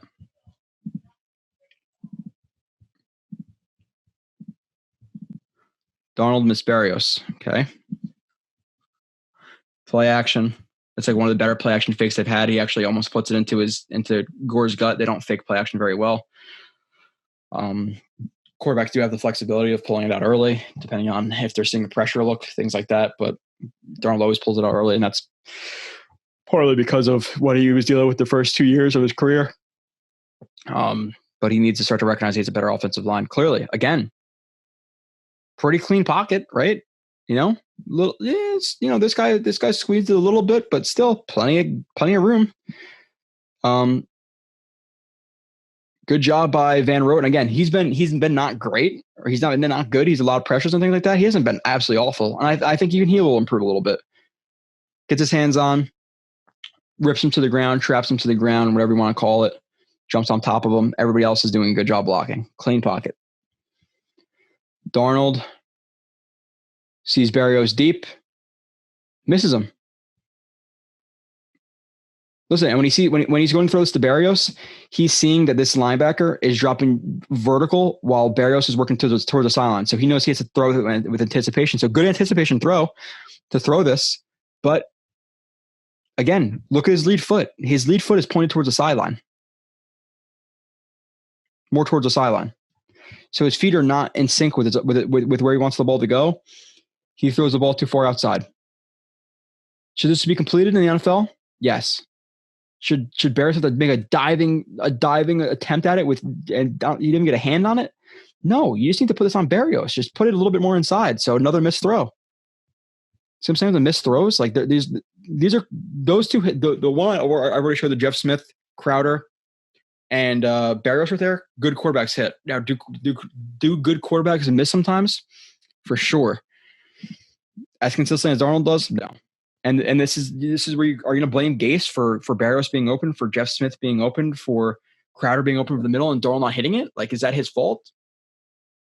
No. Should he have a quarterback coach? Yes. Like, is that a problem? Should he be working them more? Yes. But you have to give Darnold blame. It's three-sided. It's from the poor drafting of Isaac to the poor drafting of Maccagnan to retaining no over good players. Like we had no good players to retain. Signing guys to big free agency contracts who fizzle out after a year or two. It's Gase's coaching. It's no quarterback coach. It's Darnold. It's everything. It's not so black and white. There's a lot of gray here, but to deny that Darnold has regressed while showing a 46-yard touchdown run is inevitable. It's undeniable. He's not the same player he was his rookie year. Drops back, sees pressure. You have Bellage who completely blows his assignment. He goes no shit mode. I don't know what the hell he was looking at. Just a complete brain fart. Darnold sees it, again, shows his ability, drops his hips, drops his shoulder, gets two hands on the ball. Great job. That's a great job right there. Feel some pressure, scrambles. This is just some running back skills. Sees Simmons coming over the top, drops his hips, head fakes inside, jump cups outside of him while pulling the ball away. Continues to run off the field. Now people say, "Oh, he fake slid right here." I think he was either going to slide or he was going to jump away. Like he was going to drop and jump away from any potential leg tackle. I don't know if he actually meant. I don't think he meant to fake slide here. I think that's giving too much credit, to be completely honest. That's not what I'm saying. Could he have? Yeah, but I think it's pretty low that he went to fake slide. I think that he went to either go jump or go to slide, and then he saw a blocker. And he saw some open field, so he decided at the last second not to. I don't think it was intentional to fake slide. Cuts inside. Runs for the touchdown. Awesome play. It was awesome. I was watching. I had a few beers with me. We were all screaming and celebrating. You know, it's fun. It's fun to watch the Jets make some good plays, especially when they're few and far between. You get really excited for those plays, you know. So 12 14, 22.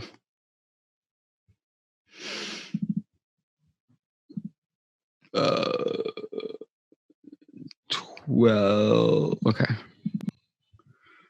Donald avoid Von Crowder. Again, are there good plays? Yes. Snap basis though. And is this a great play?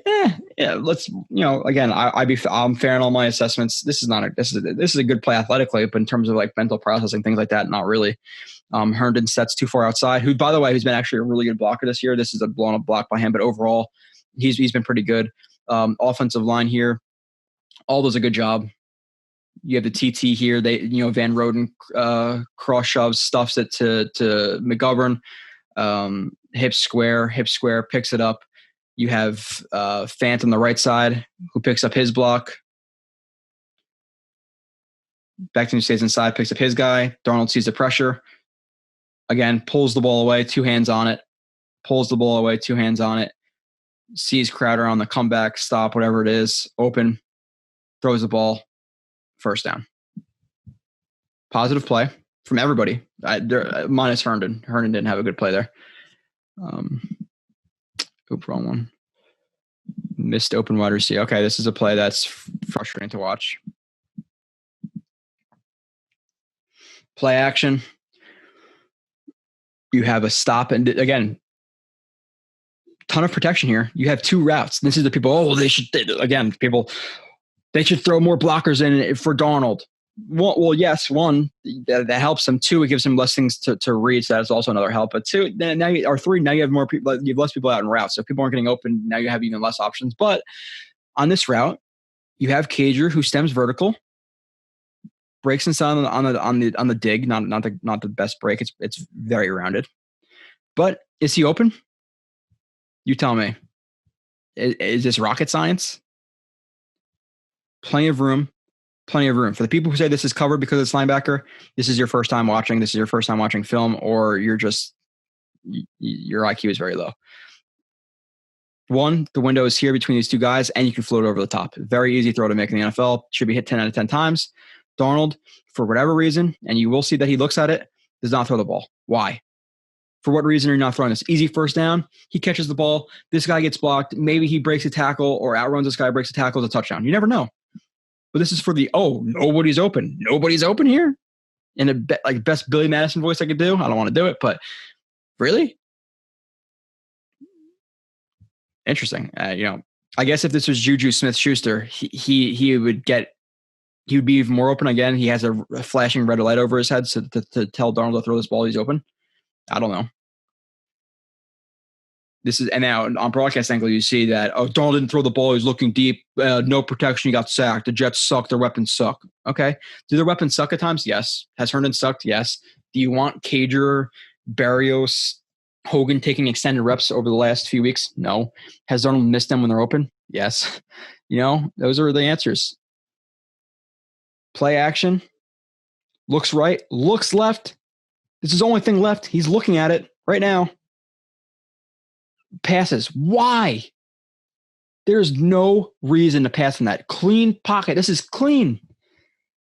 Blame it on the offensive line. Now the offensive line gets a sack. Now PFF, the offensive line gave up a sack, and they're the 30th ranked offensive line. I don't care where they are, on rankings. They're below average, but below average in that 20, 21, 22 range is so much better than it was last year. So much better. Good blocks by everybody. Wesco, good block. Fant helps him out. Good block. Van Roten, good block. You have Becton, who, because of the play action, an awesome play. If you watch Becton, big D tackle, you can tell he got some weight on him. Pushes him, throws him. Not even just pushing him down, throws him to the ground. Darnold looking, clean pocket, skip on it. I'll do not get that. Why did not pull that trigger? So he's gun shy. It's not even gun shy. It's not even a risky throw. There's no explanation for it. It's bad. Takes a sack, no help. Now, did this guy launch him to the ground? Should have been a penalty, in my opinion. How it's called in the NFL? Yes. Was it? No. He gets injured because of himself. You cannot defend that play. No defense. This play, I believe there is some defense. This is the one that's a little bit more gray.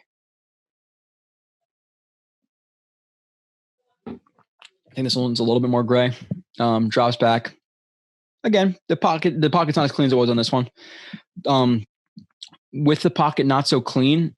So no, this is not the one I'm talking about. So if he was looking over the middle, could he have hit? This is second down. Could he have hit Crowder right here? Yes. Should he have hit Crowder here? Right. Yes. 45-yard line, now it's 3rd and 2. Maybe he turns up for a first down. You don't know. Now, was he looking there? Let's see. He had some pressure. He doesn't throw it. I'm not going to kill him for it. Again, I'm fair on a snap-to-snap basis. I really do not try to let bias creep in. To let bias creep in with film, people discredit you. Obviously, your film evaluation is not good. Now, at this point, was he running for his life? Was he running? Yes. With this much room, should his eyes be looking downfield? Yes. Is this a throw that in his rookie year he makes to Crowder? In my opinion, yes. You hit Crowder right here, he turns upfield for a potential touchdown. If not a touchdown, 15, 20 yards. His eyes drop. His eyes have been dropping more than it is rookie year. He continued to look for guys to throw to on the run. His rookie year, we saw it plenty versus Texans versus the Packers. Again, reads right, reads left. Does he see Crowder? No. He's reading left. Now, should his eyes have come off his left reads quicker? Let's see. Reads left. I think so. This guy is covered. He has outside leverage on the flat. Should have eyes flashed inside earlier? Yes, I would say so. Am I going to kill him for it? No, I'm not. Not going to. Should he have, at this point, kept his eyes up the field? Yes. Even here, he's looking. Look, you can see him. You're going to see him right here. Check up the field. These two guys are running at you. Crowder is getting depth and open. Checks it again. He doesn't have enough room to throw this ball? You're crazy if you think that. You're absolutely nuts. Doesn't throw the ball, runs out of bounds, or actually he slides for what could have been a massive play. Massive. 3rd and 2. Maybe it looks good on broadcast. On a film. This is why it's crazy that people have such strong opinions of film or of players without watching. Or and people are, trust me, there's plenty of people who watch film and don't know what they're talking about regardless, but at least try. Darnold can make these throws. This is a good play from Darnold. Play action. This is for the people. Oh, well, he shouldn't have thrown this ball. Look what he throws here. This is flashback Darnold. This is Darnold USC. This is the flashes that he shows. This is the flashes that he has. Could you salvage this? Maybe, but he's so gun shy. So the talent is there. When he wants to throw the ball and wants to deliver, it's there. Obviously, there are times where he's inaccurate because of the footwork. It's got even worse.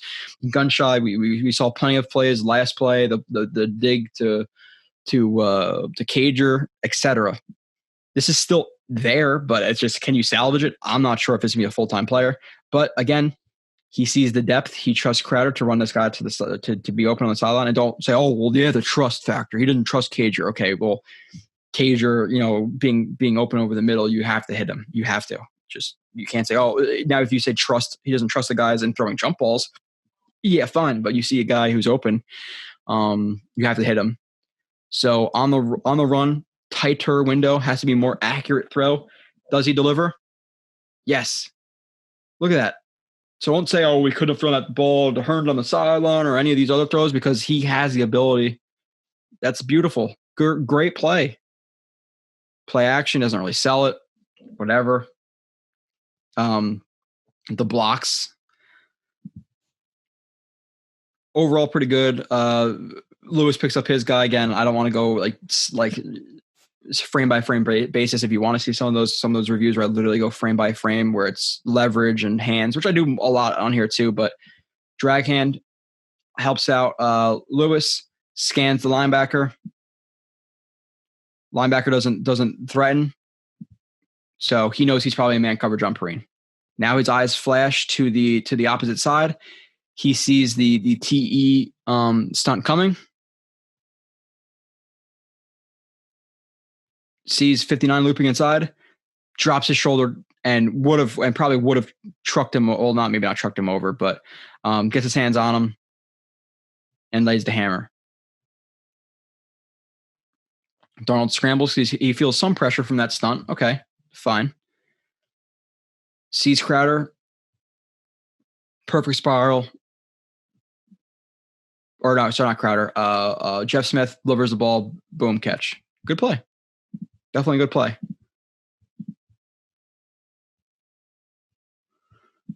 Next play. Deep shot, Cager, first down. Okay, this is actually not a bad play either.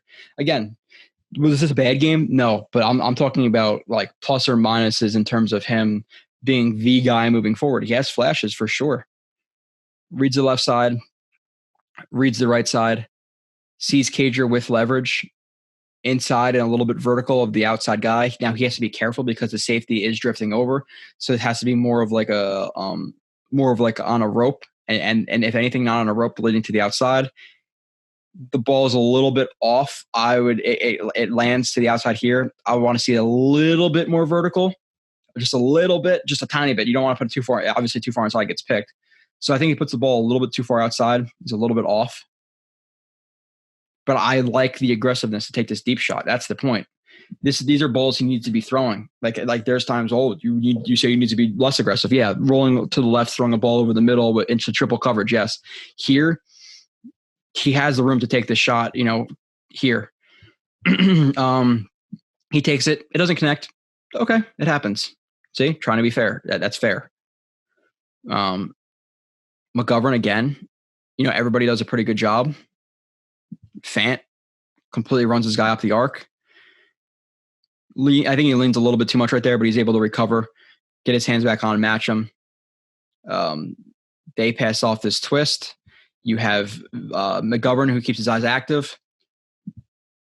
He doesn't overcommit, so his hips are committed to that, but it doesn't overcommit. With his full body and his hands, he plays long, sees the loop coming, drops his post foot. This is the kick. This is the post. He drops his post foot, picks it up. Lewis, good job. McGovern, good job. Van Roten, good job. Fant, good job. Like, good job all around. Good pocket. It gets collapsed a little bit on from McDermott, but he's not a long-term option anyway. And who cares? He delivers the ball without being hit or really pressured. A little bit too far outside. Again, not going to kill him. That happens. Red zone. Now this comes from the flexibility of him versus Gase. Does Gase give him the ability to read things based on pre-snap leverage and change his reads? Because it wasn't designed that he has to read this route concept to the right, no matter what. Or does he? Then it's the questions you can't answer. Or does he have the flexibility to see, okay, this safety is shaded over top of this. Can I change my reads to left to right? I don't know. But I can tell you that he snaps the ball and he stares down the right side the entire time. And it's really it's a smash variation. It's just like another flat 7, sit 7, whatever it is. It's a smash variation. These guys are locked up. So at this point in the routes, like locked up, he has outside leverage. This guy's cutting outside. Nothing's open. What I could tell you what is open. And even if he wants to check right, check left quickly, like his eyes need to be more active here. They're locked on the right side the entire time.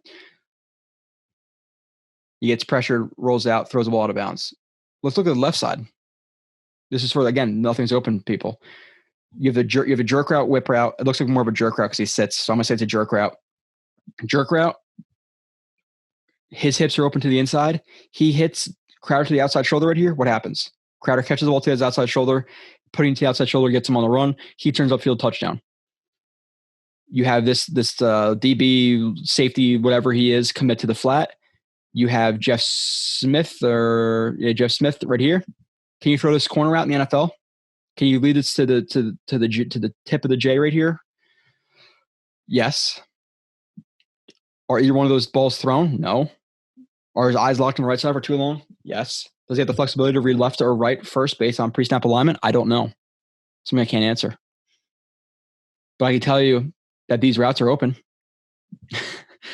This is open. In the NFL, this gets hit on the outside shoulder. This is a touchdown. Even if he doesn't want that, this is open. This is a touchdown in the NFL.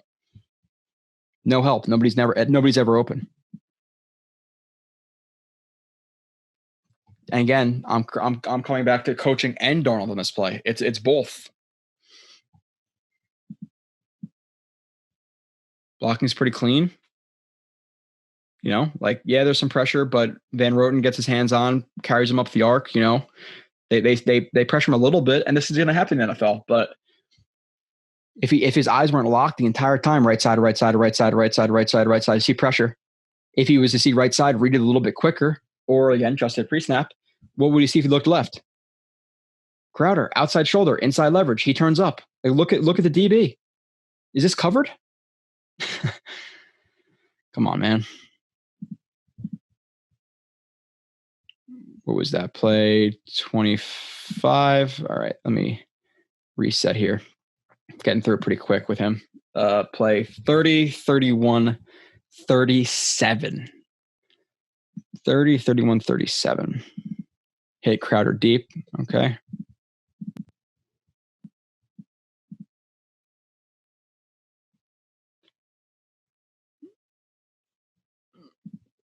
Okay, so Crowder runs an over route right here from the slot.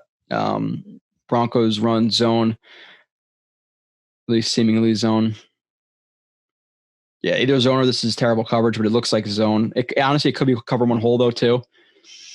It almost looks more like cover one hole, and this guy is just he's either passing it off to the hole defender or just plays it absolutely terribly. Regardless, you have Crowder who runs a deep over.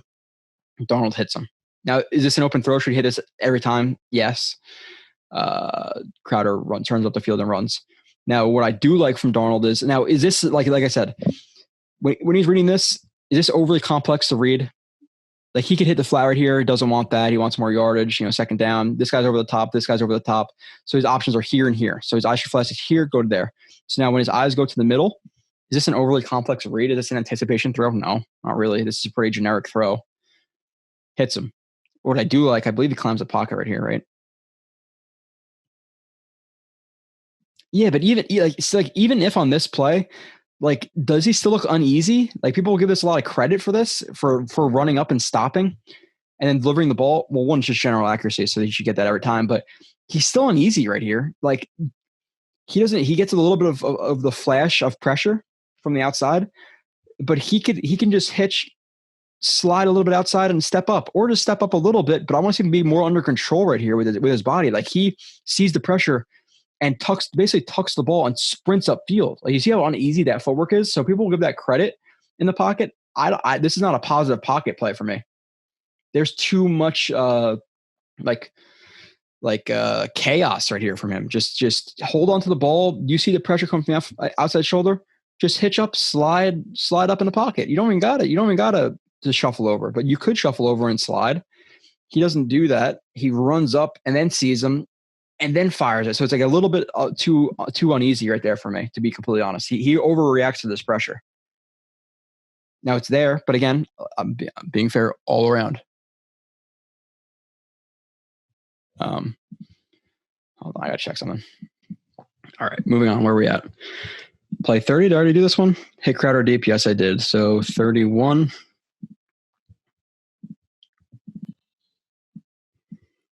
Missed Smith bad. Okay, drops back. This is another play by Smith where he does a stutter go. It's almost more like an out and up. The true like stutter go is him just stuttering, flashes his helmet to the outside and going up. So they might have adjusted it. It's like the midpoint of like a stutter go and an out and up. But good job selling it with his head. His hips could sell it a little bit more, to be honest. There's some better double moves in this, but overall, he does a good job with his route pacing. Sells it to the outside with a head fake. Beats him deep. Now, Darnold overthrows him by 5 yards. He should see, like, if he's reading this the entire time, which he is, he should see this safety over the top. Put it on him. Don't lead him. The safety's going over the top. If anything, put it to either far to the outside or on him, and he overthrows it to the outside. So he goes to go to the outside, but it's just too far outside. Got bad accuracy. Does this need to be hit in the NFL? When he goes to load up the ball here, is this open? Yes. Misses him. Good play by Jeff Smith. Just, again, McGovern too here again. He slides to his right, sees him looping. What does his eyes do? Flash inside. He knows that's coming. Drops his shoulder, picks him up. Lewis picks up the looper. McDermott gets dropped to his knees. But McGovern had a better game right here. I'm showing that. But Darnold footwork again. What's the front? Look at the front foot. Is that graining? Is that leading his target? Is that leading towards his target, or is it stepping sideways towards the sideline? Again, now you have bad footwork, bad hips. What happens? Your arm overcompensates. You tend to overthrow the ball. What happens? His arm overcompensates. He overthrows the ball, almost into a pick. Look how far over that is over Jeff Smith's head. All right.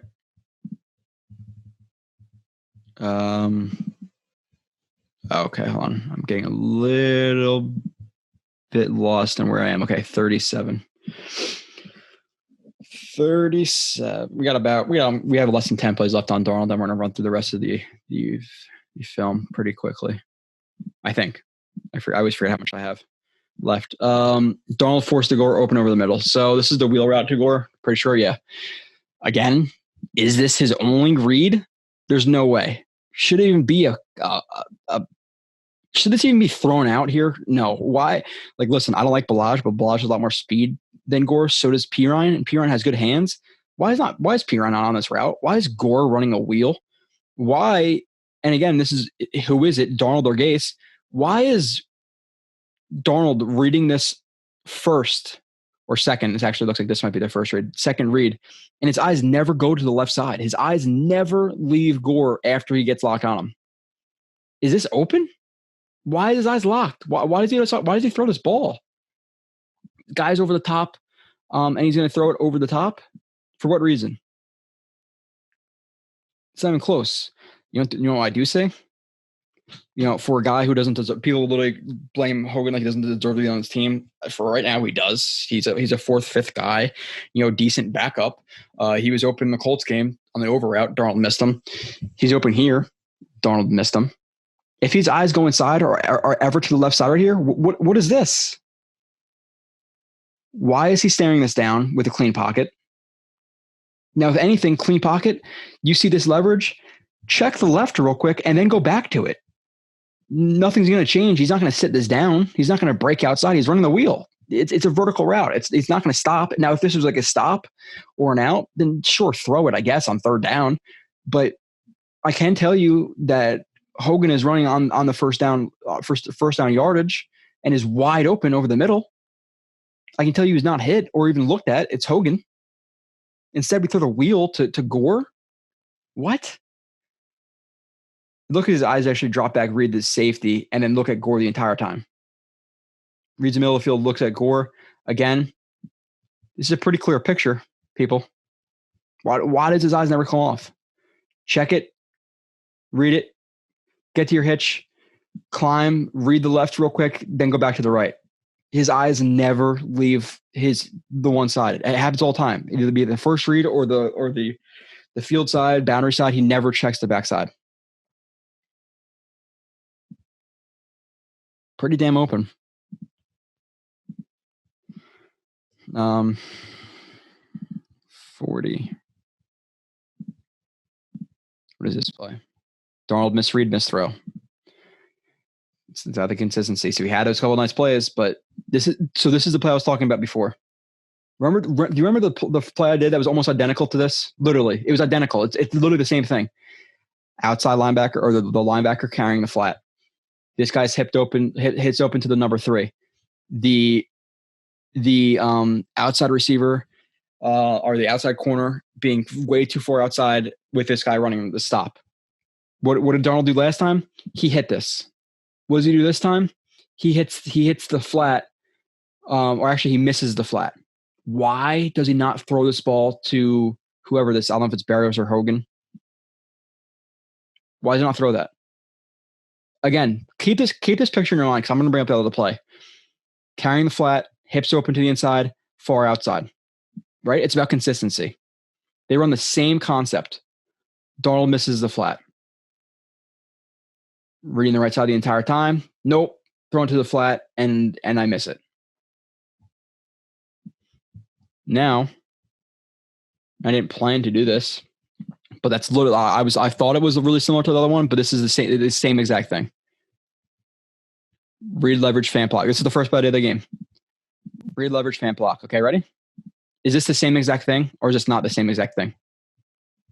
Do you see what I'm talking about, people? Flat, and yes, he doesn't have as much room in the flat, but still, hips open to the inside, even less room from this guy to outside. The other rep I just showed, he was even farther outside.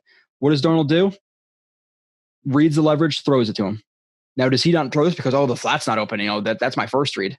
The flat's supposed to be the check down, your last read. So why does he not throw the ball I just showed?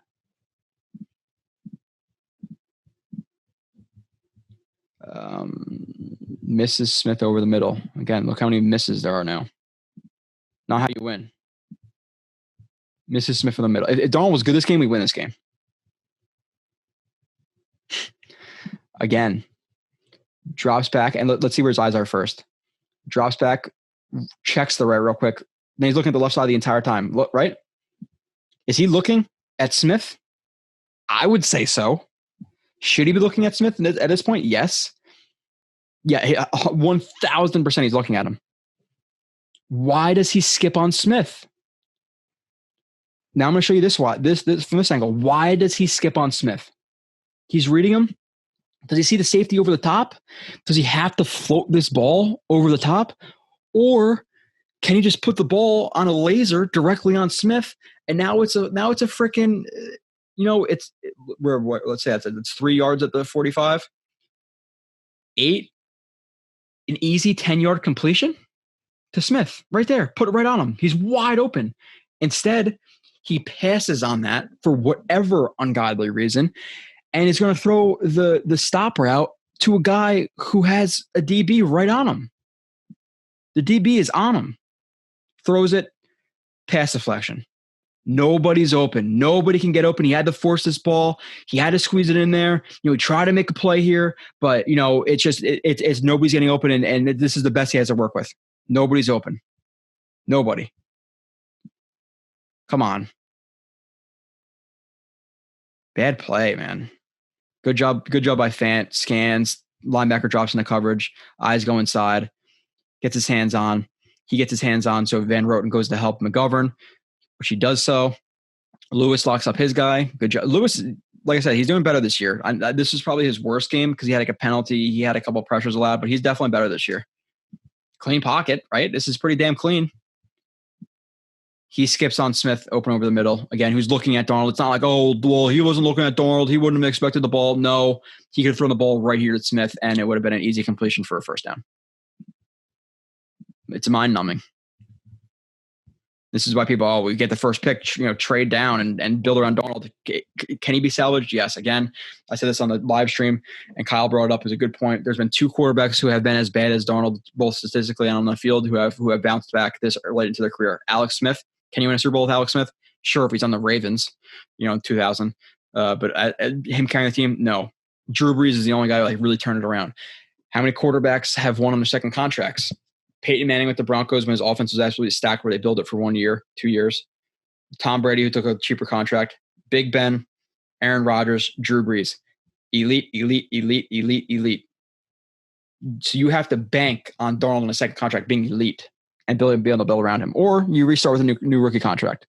That's where I'm leaning, for sure, unless he shows a lot these last couple of games. Now, this play. So they have a mesh concept right here. We'll take a mesh over or mesh overs. So you have the mesh with the overs right here, which is it's a mesh levels concept. So these are his reads in the middle of the field. He's looking to the middle field. Could he dump this ball off right here? Again, this is being a little bit nitpicky. Could he deliver this ball? Yes. Could he also deliver this ball outside here? Yes. Again, these are not easier. These are tougher throws. But again, you have to ask your quarterback to make some tough throws. He hasn't delivered the ball to either one of those.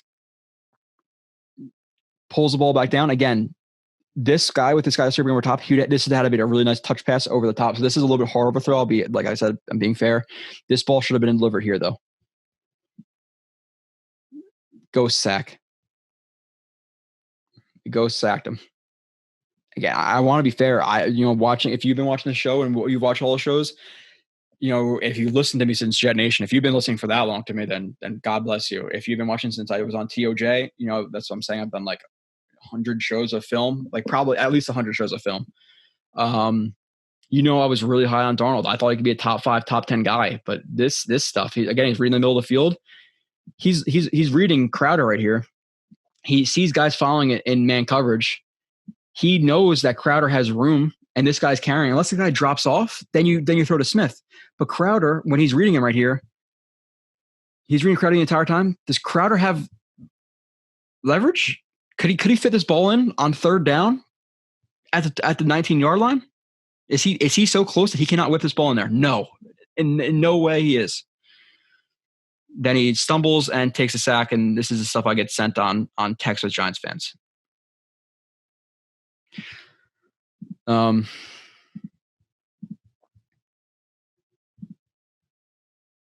have 5 plays left of Darnold, and then we'll wrap up the rest of the film. 54, 57. All right. I think I can remember these last 5. Probably not. Darnold hesitant.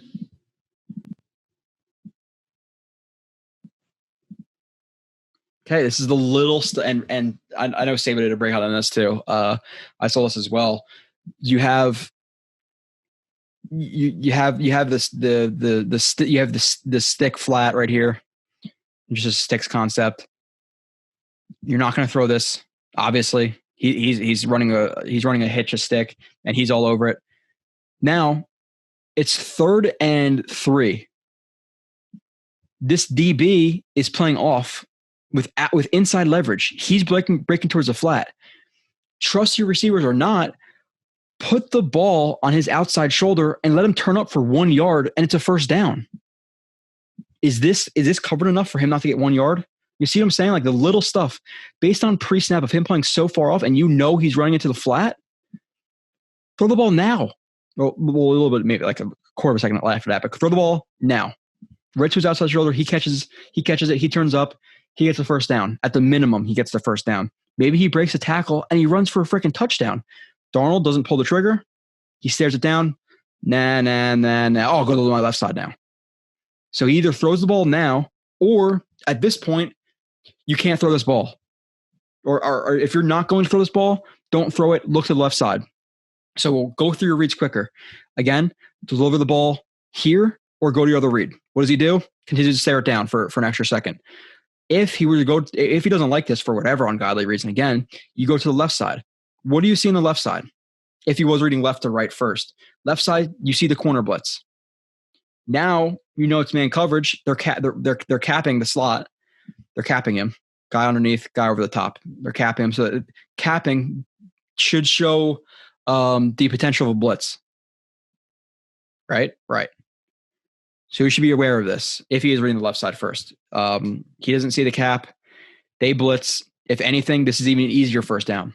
Deliver the ball to the outside shoulder. He's carrying him. There's no way in hell this DB is getting downhill to tackle him before the 19-yard line. There's absolutely no way, unless he bobbles the ball, 14 times and then catches it. So that's open. This is open. The most simplistic read, slat, slant, and stick. Defend it. Go ahead. Try to. You can't. Scrambles out, throws the ball. Oh, my God. Nobody's open. Darnold has no help. First down and potentially a touchdown if he breaks one tackle. First down, potentially a touchdown if he breaks a tackle.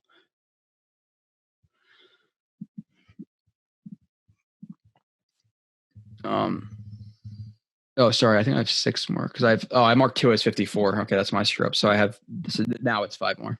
Darnold near interception. Drop backs, reads left. Again, it's 2nd and 1. Again, slant flat, which is really easy.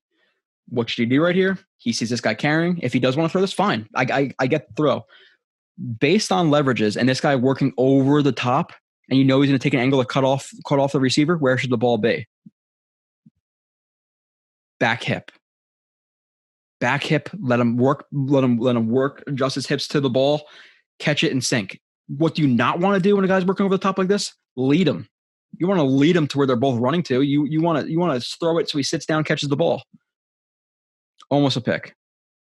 Can't have that. Is the offensive line that hasn't improved much did a good job blocking here too. I know it's a one-step drop and throw, but good job by Fant getting his hands on, locking his guy up. Everybody does a good job. Leads him. He's got to understand leverages. Throw it to his back hip. And this is basic stuff. I'm not just making that up. I'm not making up anything, to be honest. 57.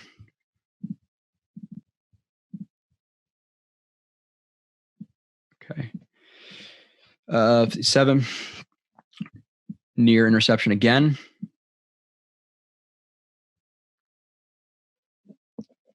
They switch their stems. You run another stick. And the out. Darnold, again, reads the right side the entire time. There's really not much you necessarily want to throw. What's the down distance here? I don't know what it is, but it's something in 3. If it is 3rd and 3, I would recommend dumping this off quickly to him. Again, the easiest throw? No, but if his eyes are there, he has room. Throw it to him. And if he is going to throw this out, the ball, yeah, this is a tough out.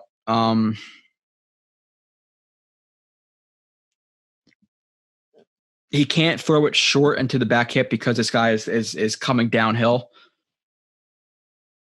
You don't want him to undercut it. And with the slant, that's a completely different thing. He was never getting to that. So don't say, oh, well, the other one you said it's different. It's different out versus in. Out, you don't want to throw it short like that. If anything, he needs to float this towards the sideline. Float it. This is not an easy throw to make. I definitely will give him that. You don't want to put it on a rope right here like he does and try to hit him, because he has a great potential of undercutting this based on leverages. So you need to float it to the outside and trust him to make a play. That's the only place you can put this ball. He puts a bit too much steam on it, almost picked off. Okay, play where I'm giving him credit. It's a coverage sack. It's not on him from what I saw, at least the first time. Man coverage. Everything is locked up. Let's go here. Locked up. So again, situations where you don't think, oh, he's just trying to shit on Darnold. You won't give him credit for anything. All those coverage sacks that I showed you were not coverage sacks. This is a coverage sack. There's nowhere to go. McDermott gets beat. He gets sacked. Got to be as fair as possible. This is the one where Lewis gets beat. He sets a little bit too far outside. The A gap's a little bit too wide. I think if anything, again, stay more inside, shoot that outside hand, push him to the outside. You don't want interior gap penetration. He sets too far outside. And he just kind of gets bowled. Oh, he gets beat there too. So yeah, you have Lewis who gets beat here and McDermott who gets beat here. Now don't come at me and say, oh my God, look, you're talking about the clean pockets. This is one play that I was talking about out of how many plays I just showed you clean pockets. Don't give me that shit. And yes, I do argue with myself because I know the one people will pick one play out of a 60-play review. Happens. McDermott, not good hand placement. Lets him get into him and rips by. Lets up the sack. So not Donald's fault there. That's the line's fault. That's the receiver's fault. Nobody got open. Plus route concepts and things like that. Darnold, Cub sack, Bellage. Okay, say, look, he got coverage sacked a couple times at the end of the game. Bellage, who's not even I took some plays out. He got cut by the team. But, again, covered. Let's over the middle. Could he have thrown that? No. That would have been an interception. So, good job seeing that. This is covered. Everything's covered. So, this will happen. So, are the receivers great? No. But were there plenty of plays where Jeff Smith, Crowder, Barrios, Hogan were open in this game and in past games? Yes. Nothing's open. And who lets up the sack here? Oh yeah, it's Bellage who does his job. These guys are so these guys slide, he fills. It's basic. If you see more threats to this side, if you think the blitz is coming from this side, they're all going to slide. He's going to fill. He's going to block the edge. They're not threatened by 47. They see something. They're not threatened by him. Or sorry, they're not threatened. Oh, that's not what I meant to say. After watching this. You actually, to correct myself, these slide protection is from the center right. These guys slide, these guys are locked, and then he fills. So he's not on a slide. He reacts to the right because this guy carries him to the right. So he's not part of the slide protection. Lewis. He slides because of that. McGovern picks him up. He passes him off. He fills. He blocks him on the outside. Bellage drops his head.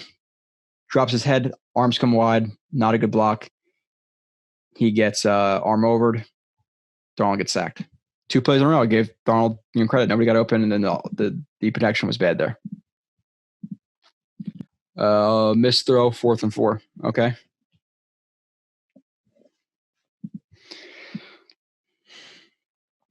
Their spot concept. You have the flat. You have which could be either a deep comeback. It could be a deep stop. It could be a corner route, and then you usually have a snag or a curl underneath. It's a triangle read. It's a spot concept. Darnold sees Crowder over the middle. This is 4th and 4. A throw you absolutely need to make. This is a 11-yard throw, 11 yards in the air. He's wide open. Absolutely. You just got to put this, you could float this to his chest. Obviously, you want to put a little bit more heat on it, but this is a throw you need to make 10 out of 10 times. Darnold overthrows him. Look at this throw. This is 4th and 4. Massive spot in the game. This is as easy as it gets. Overthrows him. Defend it. Go ahead. Good job by the O-line. Overall, Van Roten stays square, passes it off to McGovern. McGovern picks it up. Lewis sees this guy going outside. His eyes flash inside. He picks it up as well. Bellage gets beat inside, but this is an easy throw. Easy. People in the parking lot of Jet Stadium with 12 beers deep make this throw. Overthrows it. Oh man, that is bad. Just bad. There's no defense for that. That's Christian Hackenberg training camp level bad. Moving on. Bad from the offense. McDermott, bad. Herndon, 1 reception. 11 receptions this year for 74 yards in 4 games. I have the one play of him that this is him all season, dropping balls in the Niners game, dropping balls in the Colts game, or dropping a ball or two. This play, Darnold finds him over the middle. Okay, so he sits it down over the middle, sees him again. This is in a bigger spot in the game too. I forget if this is like 3rd and 10. I think it's like 3rd and 10. Whatever it was, I forget. This is a big spot. I wish I had the down and distance, but Darnold avoids some pressure. You have some pressure allowed by McDermott. Gets away from it. Sees Herndon. So this is probably 3rd down then, because I don't think he would have thrown it this short. But throws it to Herndon. Herndon drops it. Again, yeah, you have McDermott who sets too far outside. He gives up the B gap. Not a good job by him. Lewis tries to help, but there's still some pressure. They pick it up eventually, but still not the best. Darnold sees it, throws it right into his chest. Drop. He can't catch a freaking cold. In his rookie year, I said it in the show before this season. So people, you're fucking revisionist history, all this Monday morning quarterbacking. I said it in the I think we did top 25 or expectations of the season. It was with Kyle Smith, and I said I think Herndon's over. It was a top 25. I said Herndon over rookie year was overrated. He was open a lot of times running, and he caught the ball great because he made a good catch in Green Bay. Actually, a couple nice catch versus Houston too, but his rookie year was overhyped, like he was going to be freaking the next coming of Jesus. When's the last really good Jets tight end? Chris Baker? I don't know. Even Dustin Keller, and Dustin Keller was really good. He just got injured. Lewis pressure, Crowder deep ? This is a tougher play. So if Darnold's eyes were looking at Crowder here, drops back, reads the left, gets the pressure, avoids it. This is a play where I'm going to say it's not. This is a gray area because I'm not sure if his eyes ever go here. If his eyes were to go here, I'm giving either or. If his eyes were to go here, he needs to hit this throw. If they didn't, I want him to scan more and see it, but I can't kill him for it because he's under pressure. So fair, right? Should have thrown it if he saw it, but he didn't. Dumps the ball off the middle. It's not completed, but Lewis, this is Lewis's fault. On the TE stunt, he carries it too much. He commits his hips too much, commits his upper body too much, isn't able to drop his post foot, his inside foot right here, and shuffle back and get inside on 55. So that's Lewis's fault. Not a good play by Lewis. John tries to get the ball to Herndon, but Herndon is not able to really attack and catch the ball. Okay, moving on from that. Again, Lewis, I thought, struggled a little bit more, but overall, relatively okay. Greg Van Roten, again, struggled a little bit. He's the worst offensive lineman on the team. I'm hoping to see him replaced by a Mr. Cameron Clark, and then Cameron Clark takes that job, and then you are looking to replace Lewis next year, most likely. And you have obviously 4 of your 5 pieces, with at least one of them needed to be addressed, and obviously you could address more if you want to upgrade. Like if let's say we do have 4 of the 5 pieces. You just need the left guard next year to replace Lewis. Lewis is okay, but you want better. And you have Penny Sewell sitting at, let's say, 6 or 7 or wherever, and you're gonna be like, no, we have Fant. Like, no, I like Fant, but you take Penny Sewell, So he can be upgraded. But I'm saying that for like absolute needs, like they're gonna need at least one guy next year for sure. And then the offensive line, I think, will be average because you have Becton who will continue to develop, you have Fant who will continue to develop. You have McGovern, who I think is a solid center. He started off a little bit slow, but 2 guards. Hopefully one of them is Cam Clark. Greg Van Roten. Okay, so this is the protection I was talking about before. So you have the slide. You have the slide from the left guard to the right. They're all in slide protection. Or actually, it's really gap protection. It's actually a slide gap protection, because slide protection is man versus man. So we man. But like they're shuffling in their gap protection more. You have Becton, who's on an island, versus Chubb. You have whoever that is filling, Bellage, I think. But Van Roten can't let his face get crossed here. He oversets. That's what happens. He oversets the outside. He just anticipates that McGovern's going to be there for him, but McGovern is sitting on the one tech a little bit to help out Lewis. He cannot overset. You cannot get beat inside right here, because if he does have to help him, the A gap is wide open. What does Van Roten do? Oversets, gets his hands chopped, and allows the pressure, or the sack on Darnold. Not Darnold's fault. Oh, actually, no. Yeah, well, that starts the sack. Then you have some collisions and stuff right here. Like Becton is carrying his guy up, but feet get tangled. He falls down, etc. But it's really this is on Greg Van Roten. Moving on. Bad from the defense. McDougald didn't make an impact. Ogletree is terrible. Discipline. 6 personal fouls. We talked about that already. The fact that Ogletree is out-repping Williamson, and when Williamson looked decent when he played, he looks okay. Is a joke by Greg Williams. The fact that they're spot dropping. I talked about that a lot in the last couple podcasts I did, where you're not matching the 1 to the 2, the 3 to the 2, etc. You're not matching guys who come in and out of your zone, which has more man principles. Instead, you're just spot dropping. Okay, I got a 10 by 10 area on this grass, and that's all I'm covering. That's not how defense works in the year 2020. Good from the offense. I only have 2 plays of that. Then we have a couple of good from the defensive plays, some miscellaneous plays, and we're pretty much done. Becton, I thought when he came in, he looked good. He obviously looked a little bit hurt this game, so he didn't look as good, but you saw the one play where he trucked over the D tackle. This play, I said Becton Fant blocks Smith. I don't know what that means. Okay, so the over route or whatever to Smith, but Becton, balanced feet, good job splitting. Helmet isn't popping up and down. Doesn't reach for contact, maybe a tiny bit, but he has the athleticism to recover. It's not really that bad. Gets his hands on. Extends, matches, hands on, completely clean pocket. Fant steps inside, overlap technique. This is not a hand check. This is not a hand check or a drag hand. It's different. There's different terminology. This is a hand check. This is him letting his right guard know, hey, I'm here. He drops off that hand check. So now Van Roten knows he's not there anymore, because he sees the C gap getting potentially penetrated. Drops, picks it up with Herndon. Darnold finds Smith over the middle, catch. Good job by the offensive line.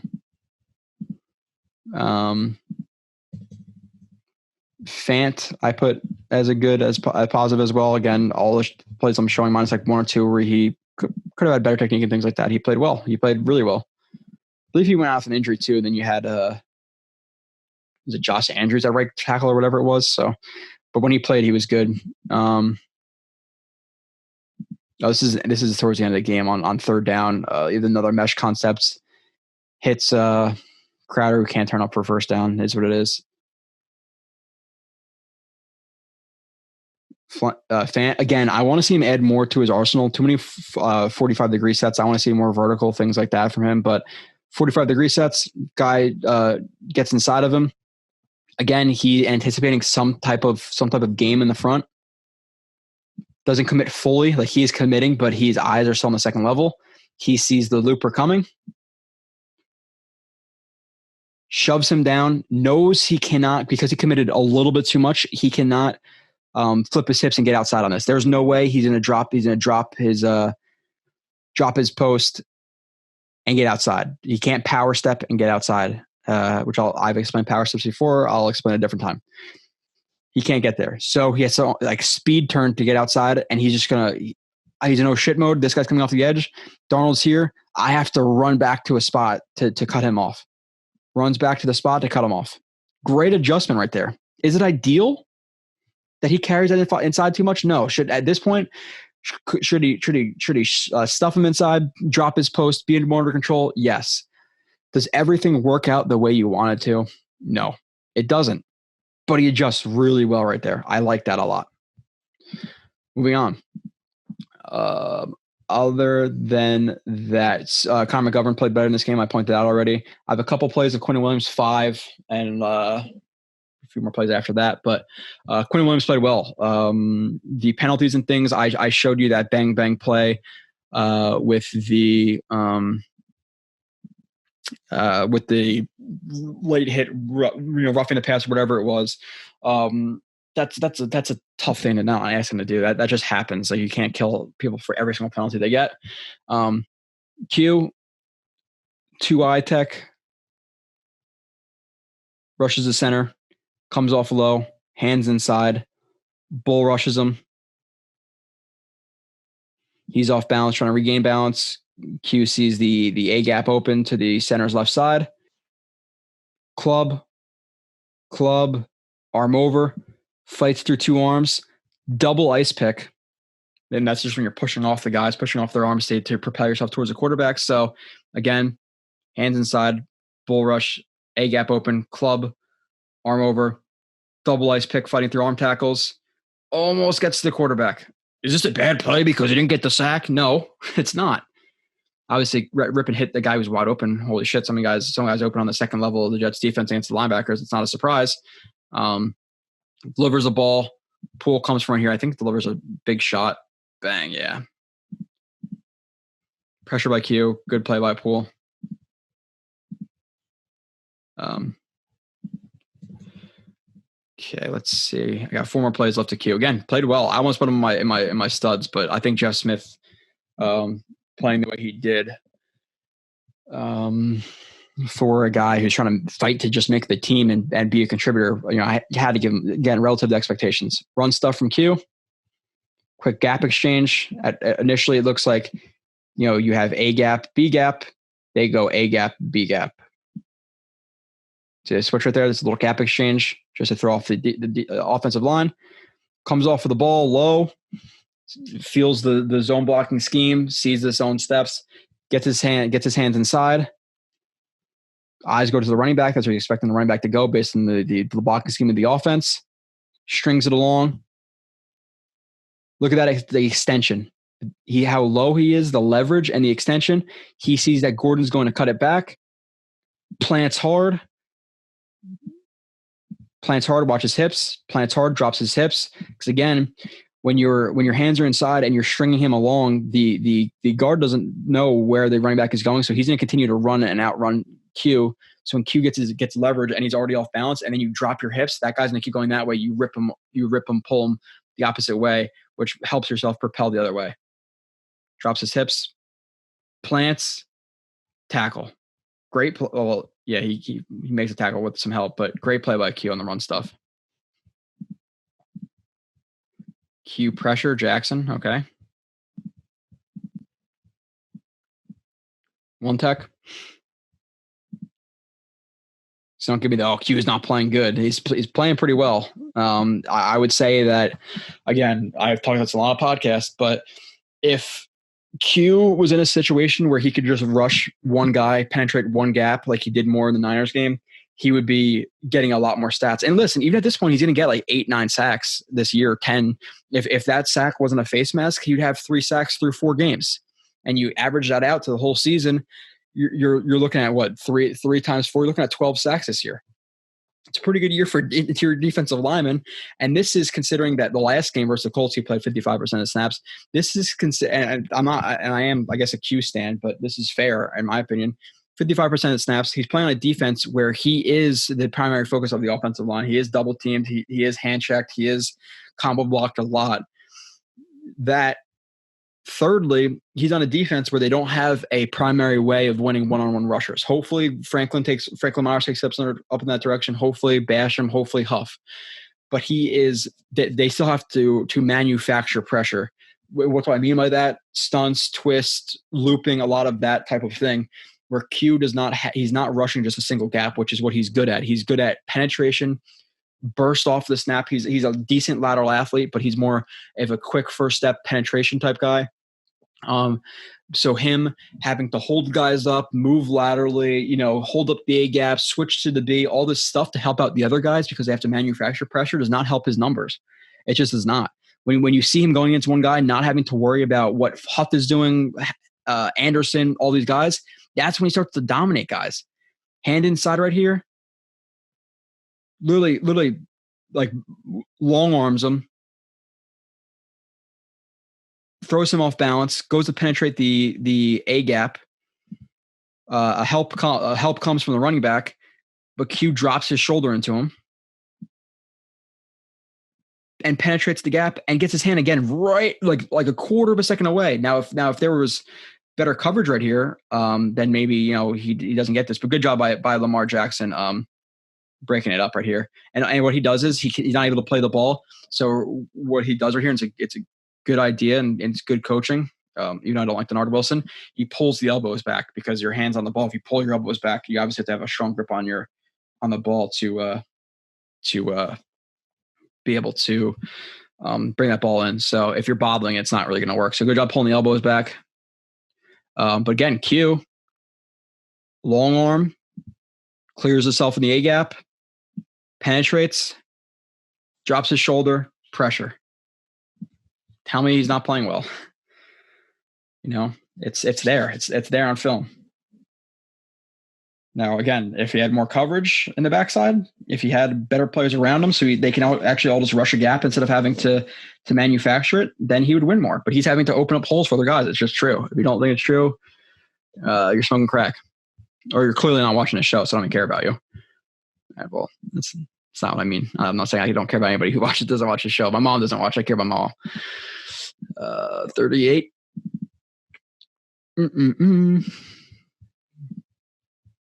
Ooh. Run stuff, okay. One tech. It's like, so this is what I call it. Like, okay, is he a one? Is he on the outside shoulder? Is he a well, some people just call this one regardless. Like that people don't differentiate like one loose one, 2i. Like people won't call it 2i. It's either 2, 1, or 0. I don't think that gives you enough flexibility to tell you you're actually lining up because people call a 1 the outside shoulder, or a 2 helmet on. Even if you go to 2i, that's the inside shoulder of the guard. So where is he? He's not really a 1. He's not a 0. He's not a 2i. He's not a 2. So this is why I started to look into stuff. I call him a loose 1. He's a loose 1, wide 1. He's a loose 1. Comes off the ball. Again, zone steps. Good leverage. Good tight elbows. Gets under his pads. Is going to stand him up. Stands him up. Scrapes down the sideline. Strings him along. Again, sees the run. Same exact play as before. Sees the running back cutting back because of the penetration. Good job by, McClendon right here. Good job by Williamson filling. You have May who's filling. The running back goes shit. Going to cut it back. Q, because he has good hands, is stringing the guy along. Again, see what I'm saying? Drops his hips. And again, with his footwork, it's really good because you want to make sure you're working off your instep, which he's working off his instep right here, which stops him. You don't want to stop against the natural lever points of your knees. So working your instep, it's almost like forcing you to break your leg or literally your foot to slide on the ground for you for it to not be effective, which is not going to happen. It can, obviously your foot can slide or if somebody's that strong and pushing you, but you literally have to like the force that meets the ground is much stronger when you're not working against lever points. Drops his hips, tackle. Great play. One more play of Q. 51. Q sack, but face mask. Again, this is a play where I'm going to give him, credit for the sack. It's not going to show up on the stat sheet, but this is hard. Loose 1 again. Rushes straight up field. Obviously, they shuffle in their slide protection. Left guard goes to pick him up. Gets his hands inside. Overpowers him. Just straight overpower. This is power. Hands inside. Continues to run his feet. Penetrates the B gap. Overpowers him. I hate this freaking stupid camera. But he's taking a good angle to the quarterback at this point. Quarterback sees it. Drops his helmet. Drops his weight. And is going to roll to the outside. So Q is going to attack the quarterback like he's here. But because the quarterback changes his direction at the last second, Q goes to wrap up and grabs the face mask. Look how low the quarterback is. People who don't play, who haven't played sports, especially football, don't get how quick this is. One step, he's going to wrap up.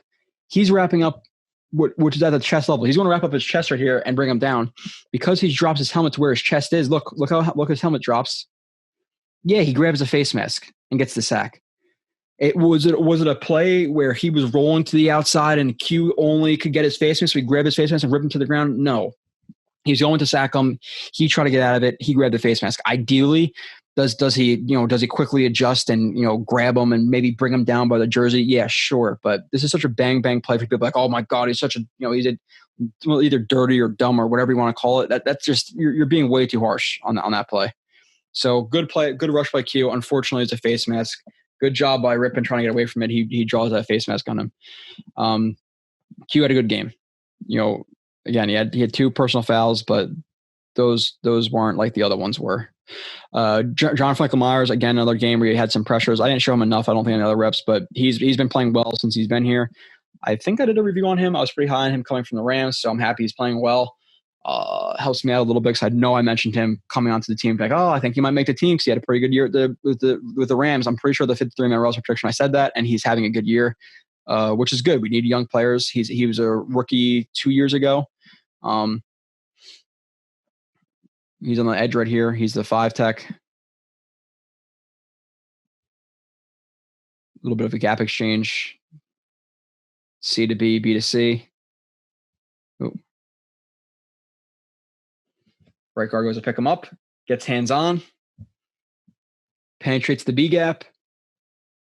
And forces, I don't know if was this called? Yeah, it was called. I see the flag flying in right there. Right there. So again, penetrates the A gap, tries the backdoorless run. Power, drop his hips, rip. The rip comes in there already. No, rip comes in right there.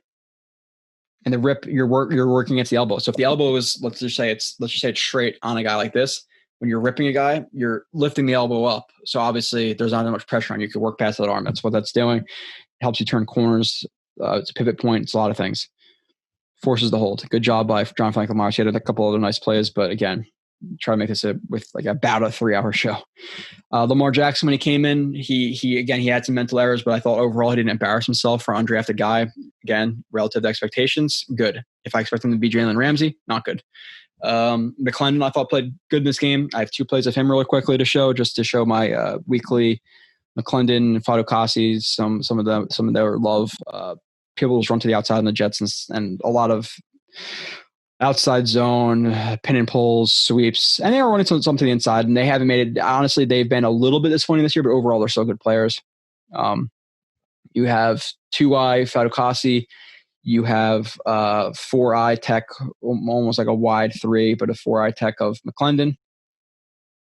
McClendon steps inside, hands inside, eyes on the running back, extension.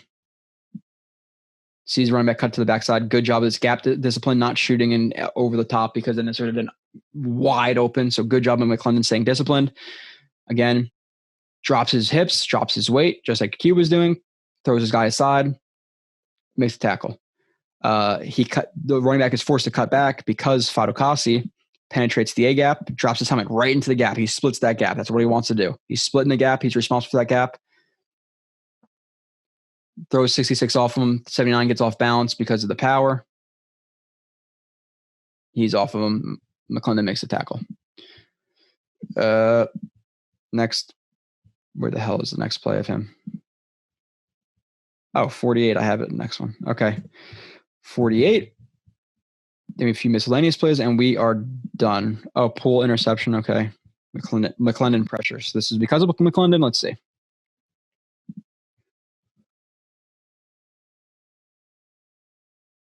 So from Poole's perspective, he's in man coverage on the tight end. Again, he can do some safety things. He is playing over the top right here because he has the underneath help. So if there's a quick throw, these guys should be there for him. So he's playing a little bit more conservative, but he has some flexibility to do so based on these two guys who are like spot dropping. It looks like a cover one with these guys either going to, where's the running back? That's what. So some people call it like funnel one, where you have like two spot droppers. They're going to split. They're going to take the running back. Running back cuts this side. He takes it and he's the hole. If he cuts this side, then he takes the running back. He's the hole. So it's like double man on the running back with one of the other guys being a spot dropper, or not a spot dropper, a hole defender. Running back stays in. They both drop. So he has the flexibility to play off a little bit. He sees a quarterback going to it. He undercuts it. He has the, again, flexibility to do this because he is both has help in the inside and is faster than the tight end. Undercuts it, pick. Good job by Poole. McClendon, right here as a 4-eye. Again, you have 0, 1, wide. You can even have like wide 3, tight 3 if you want to be on that crazy about it. 2-eye, 2, 3. Loose 3, 4-eye, 4-eye, 4, 5, 6, 7, 6-eye. So Clemson rushes, foot fire, stutter step. Looks like he grabs the outside hand here of the right guard, throws it down. Bull rushes, long armed, gets in his chest, right. He gets right. He can't step into this throw. So he probably would have picked this regardless, Poole, but good job in McClendon bull rushing to get right into his face. This is not a clean pocket. So like I said, good job with the stutter, long arm into the full bull rush, getting right into his face. Good job by Poole as well. Moving on, that is it from the defense. Poole, like I said, thought I had a pretty good game. Special teams, the man, the myth, the punter, 3 punts, 146 yards, had a big tackle. I should have put that up, but I didn't record that.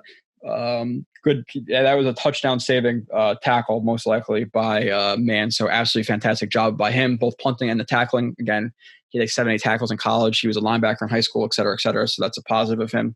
Obviously, he saved the touchdown. Ficken missed one field goal that he would have, or they got hit on, so it wasn't. But that field goal, I think that field goal is actually from the result of the Darnold not throwing that ball into the flat. But I think it's whatever the yardage was. He got hit, he missed it. But overall, 5 for 5, 54-yard long. Even if he was 5 for 6 with a 55-yard long or 54-yard long, still a good game from him. He's been solid. So props up to him. Miscellaneous plays. I have 5 of them that we're moving on. I put other penalties, 11 penalties, 118 yards. We talk about that. Miscellaneous plays. This could be anything. I don't really know.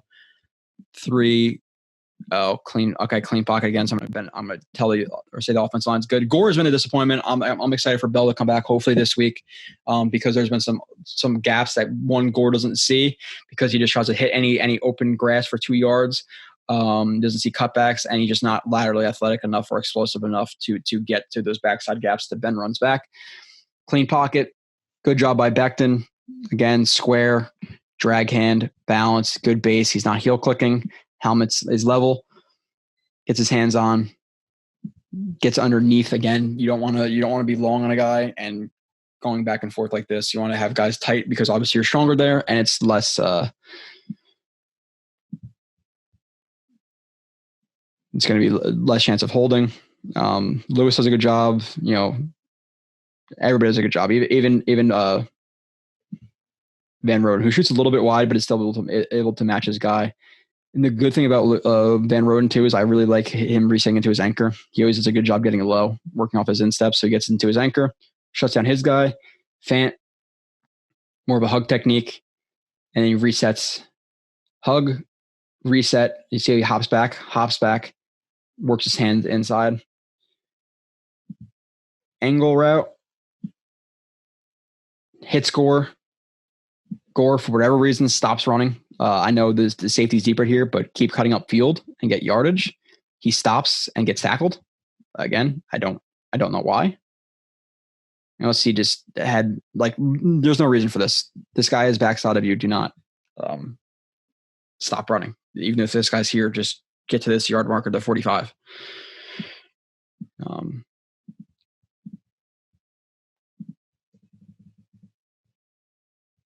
Next play, 15 Lewis hold. Okay, I put Lewis playing not as well this game and sort of play. I'm not sure why I didn't put this in Lewis's section, but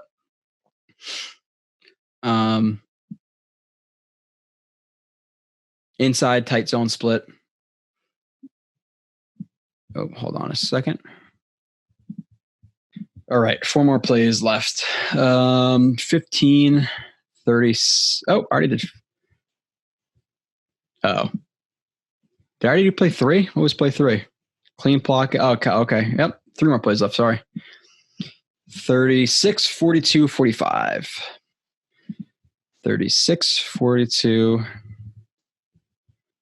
I just said Gore breaks, no tackles. Yeah, he's not been overly impressive to me.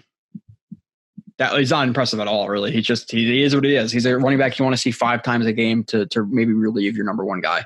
Even at that, you want P. Ryan doing that. So outside zone, outside mid zone. Really, outside versus mid is like outside hip of the tackle versus a little bit wider. You have belly tight, inside mid, outside wide. There's like this 5 or 6 that I usually differentiate between with zones.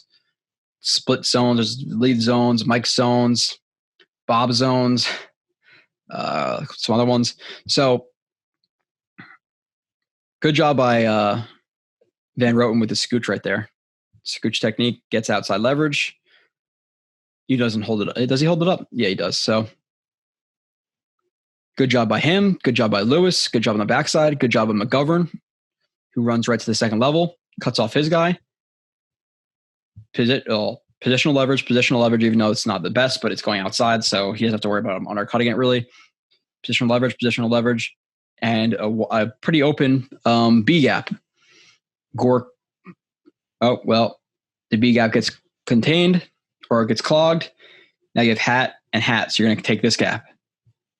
Gore sees that, takes that gap, lowers his shoulder, can't break arm tackles. He just can't. He just does not break any tackles. A good running back, Chubb, Bell, whoever, puts their head down, breaks his tackle. It's one-on-one with Simmons. You break a tackle to touchdown. But Gore cannot because he's just not – he doesn't have it anymore. You got to break arm tackles. So no contact balance, no power right there. Next, to left. Just editing. Okay. I just put Caitlyn Bellage over Perrine. This is a blown block or something, I'm assuming. Terrible. Yep, terrible. He's scanning.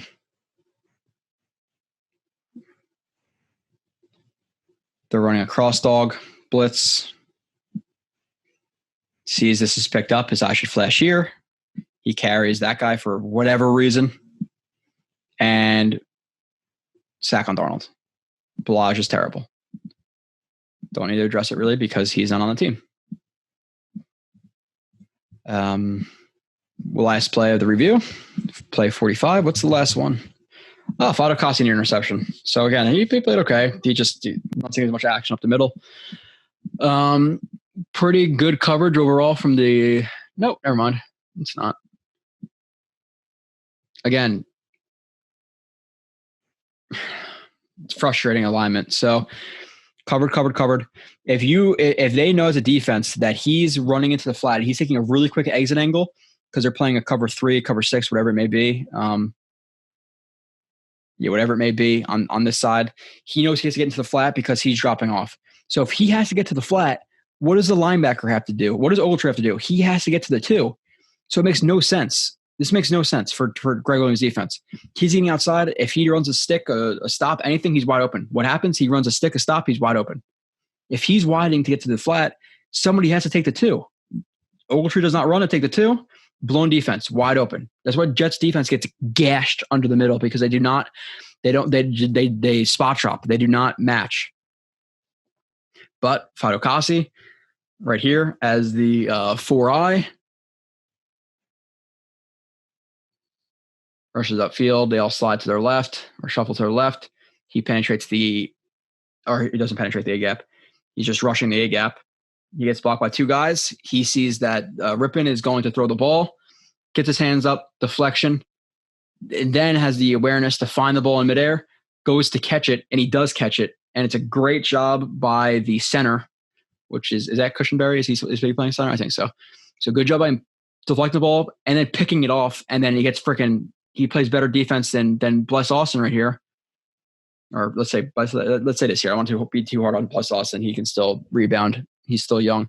But good job by him finding the ball, hands catching it, goes to tuck it, and he chops it out. Good job by the center, but that sucks because Fatukasi really should have had a pick there. Pass deflection into a pick, really impressive play. I'll give it to him. Obviously, it gets chopped. It is what it is. That's it for the Jets Broncos game. Quick recap or not quick recap, but a quick preview of the Cardinals game. Again, I don't do these too long. Kyler Murray, quarterback, how are they going to contain him? I don't know.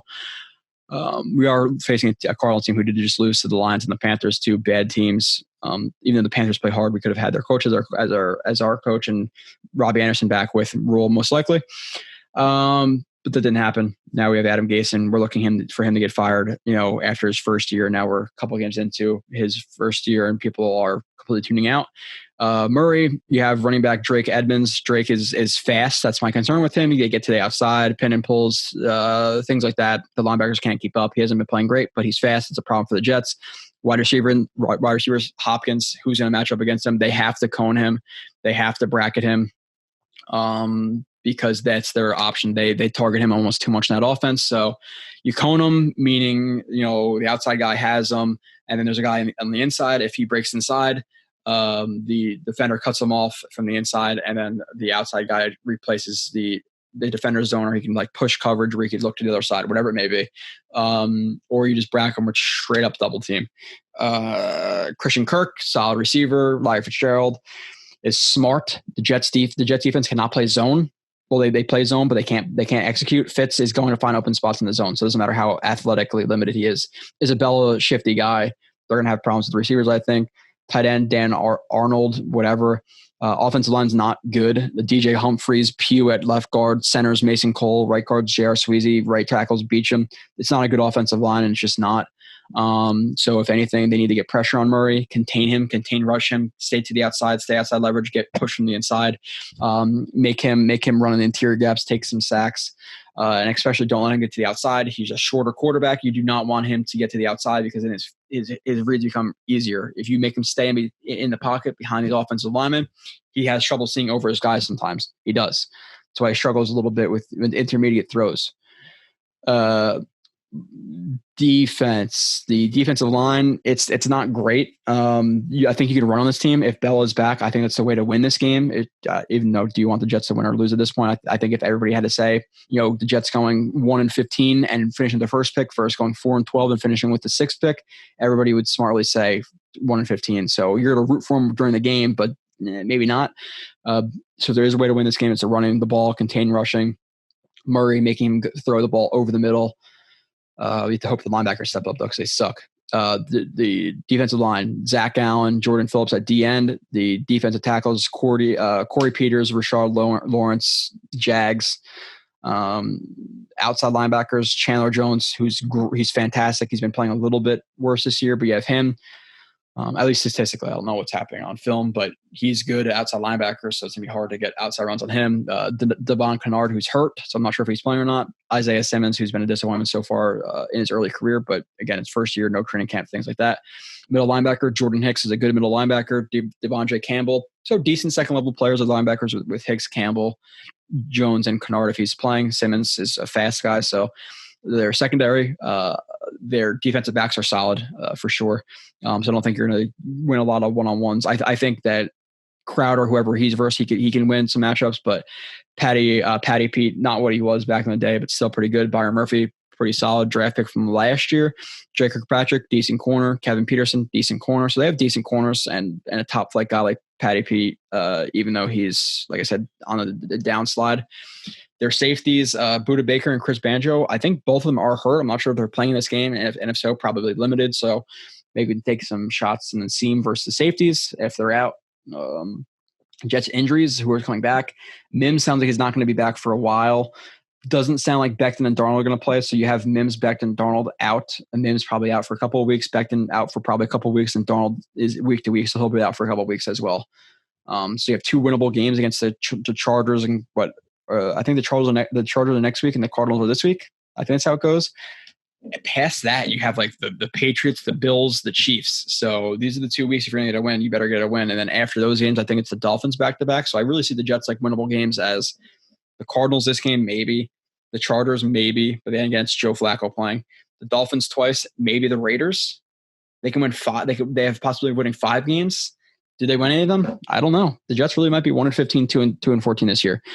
But it looks like Bell's going to come back. Big positive. Perryman, I'm not sure about, but he might be coming back. Another positive. Vincent Smith's coming back. It seems like positive. Zuniga's coming back. I'm pretty sure. Cam Clark will be as a backup, I think. So positive that some guys are coming back.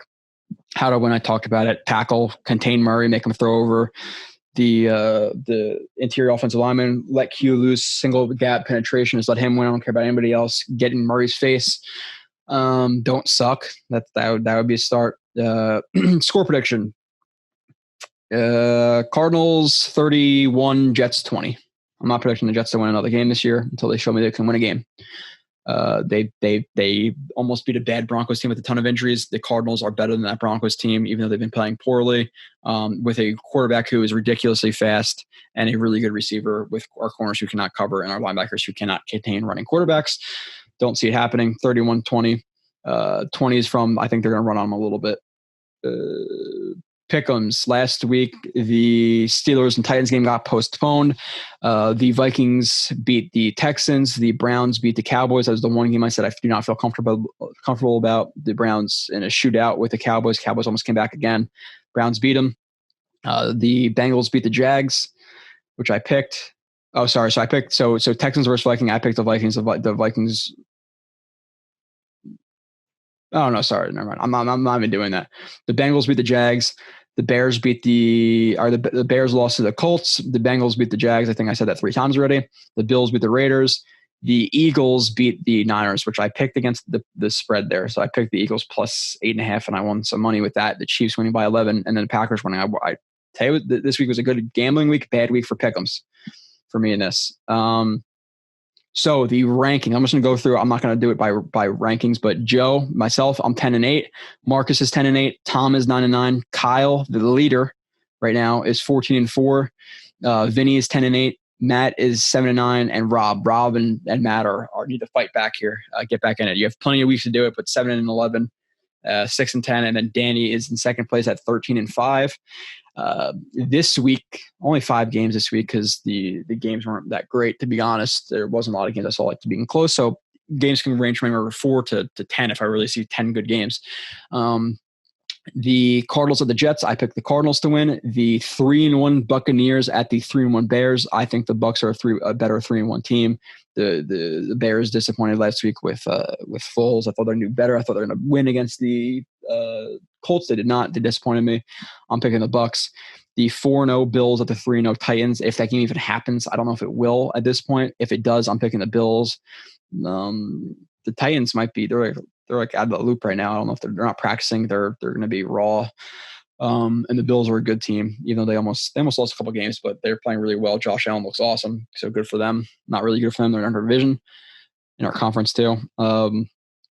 The 2 hardest games I think to pick are the two harder ones to pick. 2-2 Panthers at the 0-4 Falcons. Panthers play hard. They're not super talented. They don't have Christian McCaffrey. The Falcons are probably more talented, but are not as well coached and are desperate. I'm picking the Falcons. They need to win a game. So I'm taking the 0-4 Falcons at home. The 3-1 Colts at the 3-1 Browns. The Colts are getting hyped up for their defense, which is good. I just don't see who's in a matchup against Beckham. The Colts have played teams like the Jets, like the Bears, like the Jaguars. So how good are they really? I'm not sure yet. So I'm going to take the Browns at home because I think their running game is elite. It's probably one of the best, if not the best running game in the league. And then you have explosive plays from guys like Odell Beckham. So I'm taking the Browns. So to recap, Jets versus Cardinals, taking the Jets. The Bucks versus Bears, taking the Bucks. The Bills versus Titans, taking the Bills. The Panthers or the Panthers at the Falcons, I'm taking the Falcons. The Colts at the Browns, I'm taking the Browns. Still needs a couple people's picks, so make sure, obviously, Rob, Danny, Kyle, they all have been sending me their picks, so do that, and I will talk to you guys next week. Again, it's about watching the young guys. So Flacco this week doesn't matter, no, but let's watch Greg. Let's not Van Roten. Connor McGovern, Fant, Crowder, Vincent Smith, Jeff Smith. I think they're both going to be playing. Hopefully, Perryman. Maybe he's a long-term guy. I don't know, but focus on the young guys. Who cares about Flacco? I will see you in a couple of days. And again, thank you for the support. Drop those ratings and reviews on the podcast app. Once I get 9 more ratings/reviews, someone gets a free t-shirt. You get to pick it from the store. I will see you guys in a couple of days.